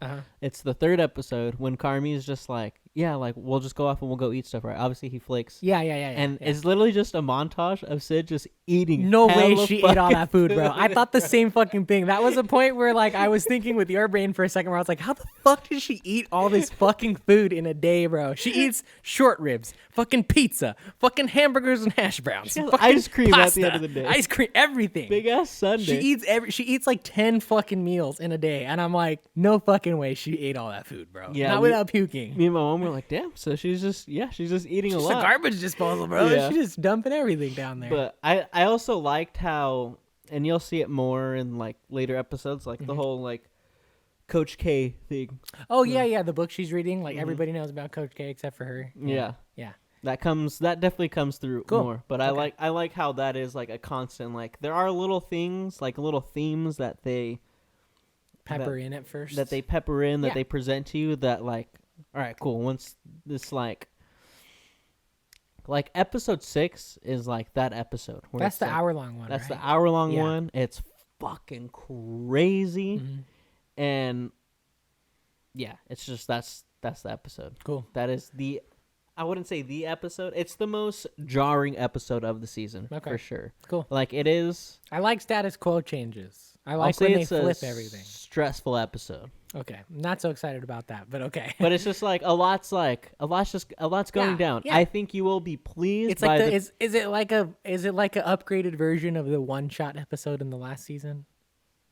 Like that amount of anxiety, that amount of stress, but just like on a whole nother level. Just on crack. That's what I imagine. Yeah. Just on crack. That's I think you're gonna love the people that you see in that episode for sure. Okay. That's one thing that I think like getting, which is that like this does, not that the story is exactly the same, but it definitely does feel like an upgraded version of season 1. A lot of the same. It's digging deeper. Yeah, it is.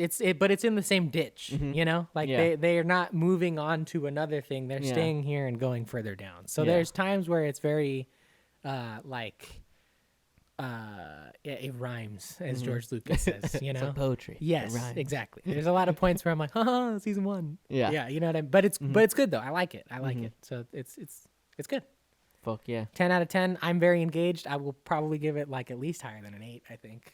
As I would long as hope the so. rest of I'd be it doesn't pissed. get fucked I would up. be pissed if you gave it an 8. Honestly, I would An be 8? upset. I might I'd be mad. No, I might honestly. You never know. No, that's We'll okay. see. We'll see what happens. I just think I don't know. Like I like that back half of I feel like the back half is definitely like a lot stronger than the front half. As it should be. But as it should be. I think Should end it's strong. just tying everything together. Yeah. It's like it's. I'm still. Mm-hmm. I do definitely feel like I'm in the setup still. Yep.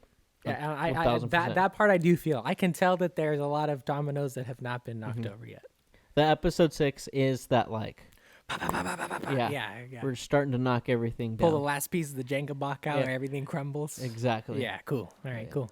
But yeah, man, you got anything else to say to the people about anything that we've watched today? No, just that I am enjoying it very much, and also that I'm not going to do it now because I want to finish it before. But just as an incoming warning to anybody who listens and to you, very soon when I finish it, I'm going to fucking blurb about Final Fantasy 16 on this bitch because I fucking love that game. Fuck yeah, dude, I'm down. I just want to give a warning down. because I might be done by the time we do the next episode. Okay, I'm down. I'm with But it. just as a warning. But no, nothing else about the episode. I love The Witcher so far, and I love The Bear so far. So I'm very happy with our picks this week. I'm super down with everything that we watched. Hell yeah. I definitely think you guys should check out both of them. Yeah. As much as I was not the biggest on The Witcher, just wasn't for me, but it could be for you. And So, the first 2 seasons, even I think from your perspective as well, are really, really good. Yeah, I love the first 2 seasons. Yeah. So definitely go check them out. Yeah. Go check out The Witcher. Come up with your own opinions and let us know down in the comments of the video what you thought about The Witcher, what you thought about The Bear. Yeah. Who's your favorite? Are you a Henry Cavill stan? Do you love Jeremy Allen White? Who's your daddy? Who Jeremy is your Allen dad? White versus Henry Cavill. Exactly. Who would win in a fight? Henry Cavill. But, Yeah, but, of course. but you know, I don't even think they would fight. No, they wouldn't. They would just shake hands like gentlemen. Yeah, Be like, exactly. good to see you, sir. Yeah. Hell yeah. But yeah, guys, that was episode number 65. Tune in next week where we'll be coming with our first ever segment of 2 dudes, 1 episode? Or is that Two what it is? Dudes, One Episode. 2 dudes, 1 episode. Two And dudes, some one probably episode. some other shit too. Exactly. Yeah. Fucking Mission Impossible comes Yeah, out I'm this excited week, for that. So Yeah. we'll for sure got to talk about Mission Impossible. And then the week after that is Barbenheimer. Oh, that's the big one, It's bro. the Barbenheimer. I can't wait for that shit. Okay, so I forgot to ask you this, but what is your preferred way of viewing Barbenheimer? Barbie first, Oppenheimer second, or Oppenheimer first, Barbie second? I won't lie. We'll have to talk about this because I Mm-hmm. know that's a big thing. I don't want to do it like that. Like what? I don't want to watch them both in one day. No. But For sure, I'm not watching both in one day. Probably Barbie first Okay. and then Oppenheimer. I want to end with Oppenheimer because I've heard a lot of things about what you can take away from that movie and the experience that it is as a whole. And I don't want a palate cleanser after that. I want to sit with that for a second. I'm scared, dude. I think I might need to do Oppenheimer first then and Barbie? Barbie to cheer me I up. don't You want know? that. I know Diggs wants to do it that way too. So if that's the case, I want to go see both of them all together. So I will concede. But yeah, that's my preference. I would rather see feel you. Oppenheimer afterwards. I feel you. I want to sit with whatever the fuck that movie's going to do to me. I heard that it just fucks you up. It makes you scared. From what I've heard, the last interview that I saw is that it makes you scared of the world. See, that's why I need to see Barbie. Give me that. That's I don't want to ignore that feeling. I want to like sit with that and understand what that means and apply that to my life going forward. I want this movie to change my perspective. And I don't want to go into Margot Robbie being cute little Barbie after that, you know? I want to see that. I think it's going to be hilarious. I saw a clip today that I didn't watch the whole thing of, but Ken has a fucking musical number Hell yeah. in the movie. Super excited about that. But I want to get that out of the way first. I feel that. Yeah. I respect it. Yeah. I personally feel like I need It's a good like palate cleanser. I need to cleanse myself with yeah. Barbie for sure. Yeah. With all the pink fucking glitter in Yeah. the world, I need to cleanse myself after Oppenheimer. Oh God, I am a Barbie girl. Thank Because God. I already know myself. Yeah, I yeah. know Oppenheimer is gonna make me very existential. Oh in yeah, my it's gonna. thoughts. I think it's gonna fuck people up. Man. I'm scared. I'm scared. excited. I'm so excited. I'm scared. I can't. I mean, I'm wait. excited for the movie. Oh, I can't wait. I'm scared to The feel how I'm feelings gonna feel afterwards. after Yeah, the yeah. movie. Give me that shit. And like, not that I don't want to sit And because I love movies that make me sit and think about. Yeah, that was big time when we were about with Asteroid City. Yeah, just life and shit like that, and just bring up conversations.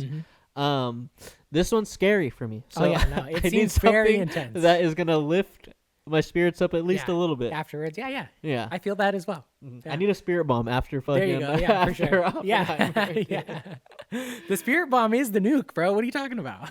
No, the spirit bomb is the fucking all the glitter that Barbie is gonna fucking throw on me after the nuke. Share your energy with me. But we do need to see Oppenheimer in IMAX. Oh yeah, for sure. I've never seen a movie in IMAX. Oh, that's a good one. I would love for that to be my first IMAX experience. I was honestly kind of bummed that we didn't end up getting to take you to see John Wick in IMAX. I'm no longer bummed about that because I feel like this will be a much better experience for the first time in IMAX. I'm ready for it just to see a nuclear explosion. Yeah, it's gonna be good. And I'm also just like interested in how that's just gonna be on like a screen. I imagine pretty intense. I'm excited. Like I'm gonna be like, we gotta go watch it in like 4D IMAX. So we're like in D-box. D-box, we're shaking in the chairs and shit. They like put a heater on in the side so you feel hot in the theater and shit. And just put the fucking the sensitivity on the seat at the highest setting, so when it explodes, you're just like, we like fall out of the chairs and shit from how much rumble there is. Oh, dude, I watched Eternals in D-box, and that was making my chair fucking. Yeah. No, I'm definitely very excited. I think it's gonna be really good. I think we should just watch both of them in IMAX. Let's do it. Why not? Barbie and IMAX too. Hell yeah, guys! But that was episode number 65. Damn. You know where to find us. If you don't, Instagram, YouTube at 2HIGH4TV, 2OHIGH4TV, and that is the number 4, not the FOR, not FORE, and not even the spelling of FOUR. Just it 4. is the number that comes after 3. The number sign. The number that's before 5. That's the one. The whole number, because there's an infinite amount of 4s. Of smaller fractionalized numbers in between 3 and 4. Yeah, in between 3. Yeah, just in between 3 and 4. We're talking about the regular old 4. You can go on for infinity, right? Technically, if you just keep, when you have like the number line, like in school when they put out like the number line. Yeah, and you got all the little lines in the middle. Yeah. 3, 4. If you go in between 3 and 4, it's all kinds. You can just keep like as many as you want. Zooming in, right? You can have 3.1415925. Yeah, and that's science. Yeah. That's how science works. That's science, guys. Yeah, we're not just a math podcast anymore. We're all about science, We're all about science. Number 4. But yeah, guys, go watch this episode on YouTube. Hopefully you're already watching it on YouTube. If you are, give us a like, subscribe, turn on that notification bell, because you know what? You're going to want to be notified when these episode drops, because when it's Friday and you got nothing to look forward to, all of a sudden you're just going to get a notification that, hey, 2HIGH4TV episode number 65 dropped. And you're like, no way! And what are you going to do when you're watch it? When you're stuck in traffic commuting from wherever you got to commute to? You're just going to throw it on. Yeah. And we're going to sit right there with you. And you're good. In that traffic. Yep. And we're going to guide you through the traffic. You're going to be okay by the end of it. Exactly. In 2.9 miles, make a left onto 1st Street. Right? That's what you're going to do right now. If I had a traffic voice, though, I would definitely be like, 2.9 miles, turn left now! Make it more exciting, Yeah, I turned my navigation voice off. Oh, me too. I don't like it, But yeah, guys, join us next week, episode number 66. Woo! For some more shit. For some more stuff to talk about. And see ya.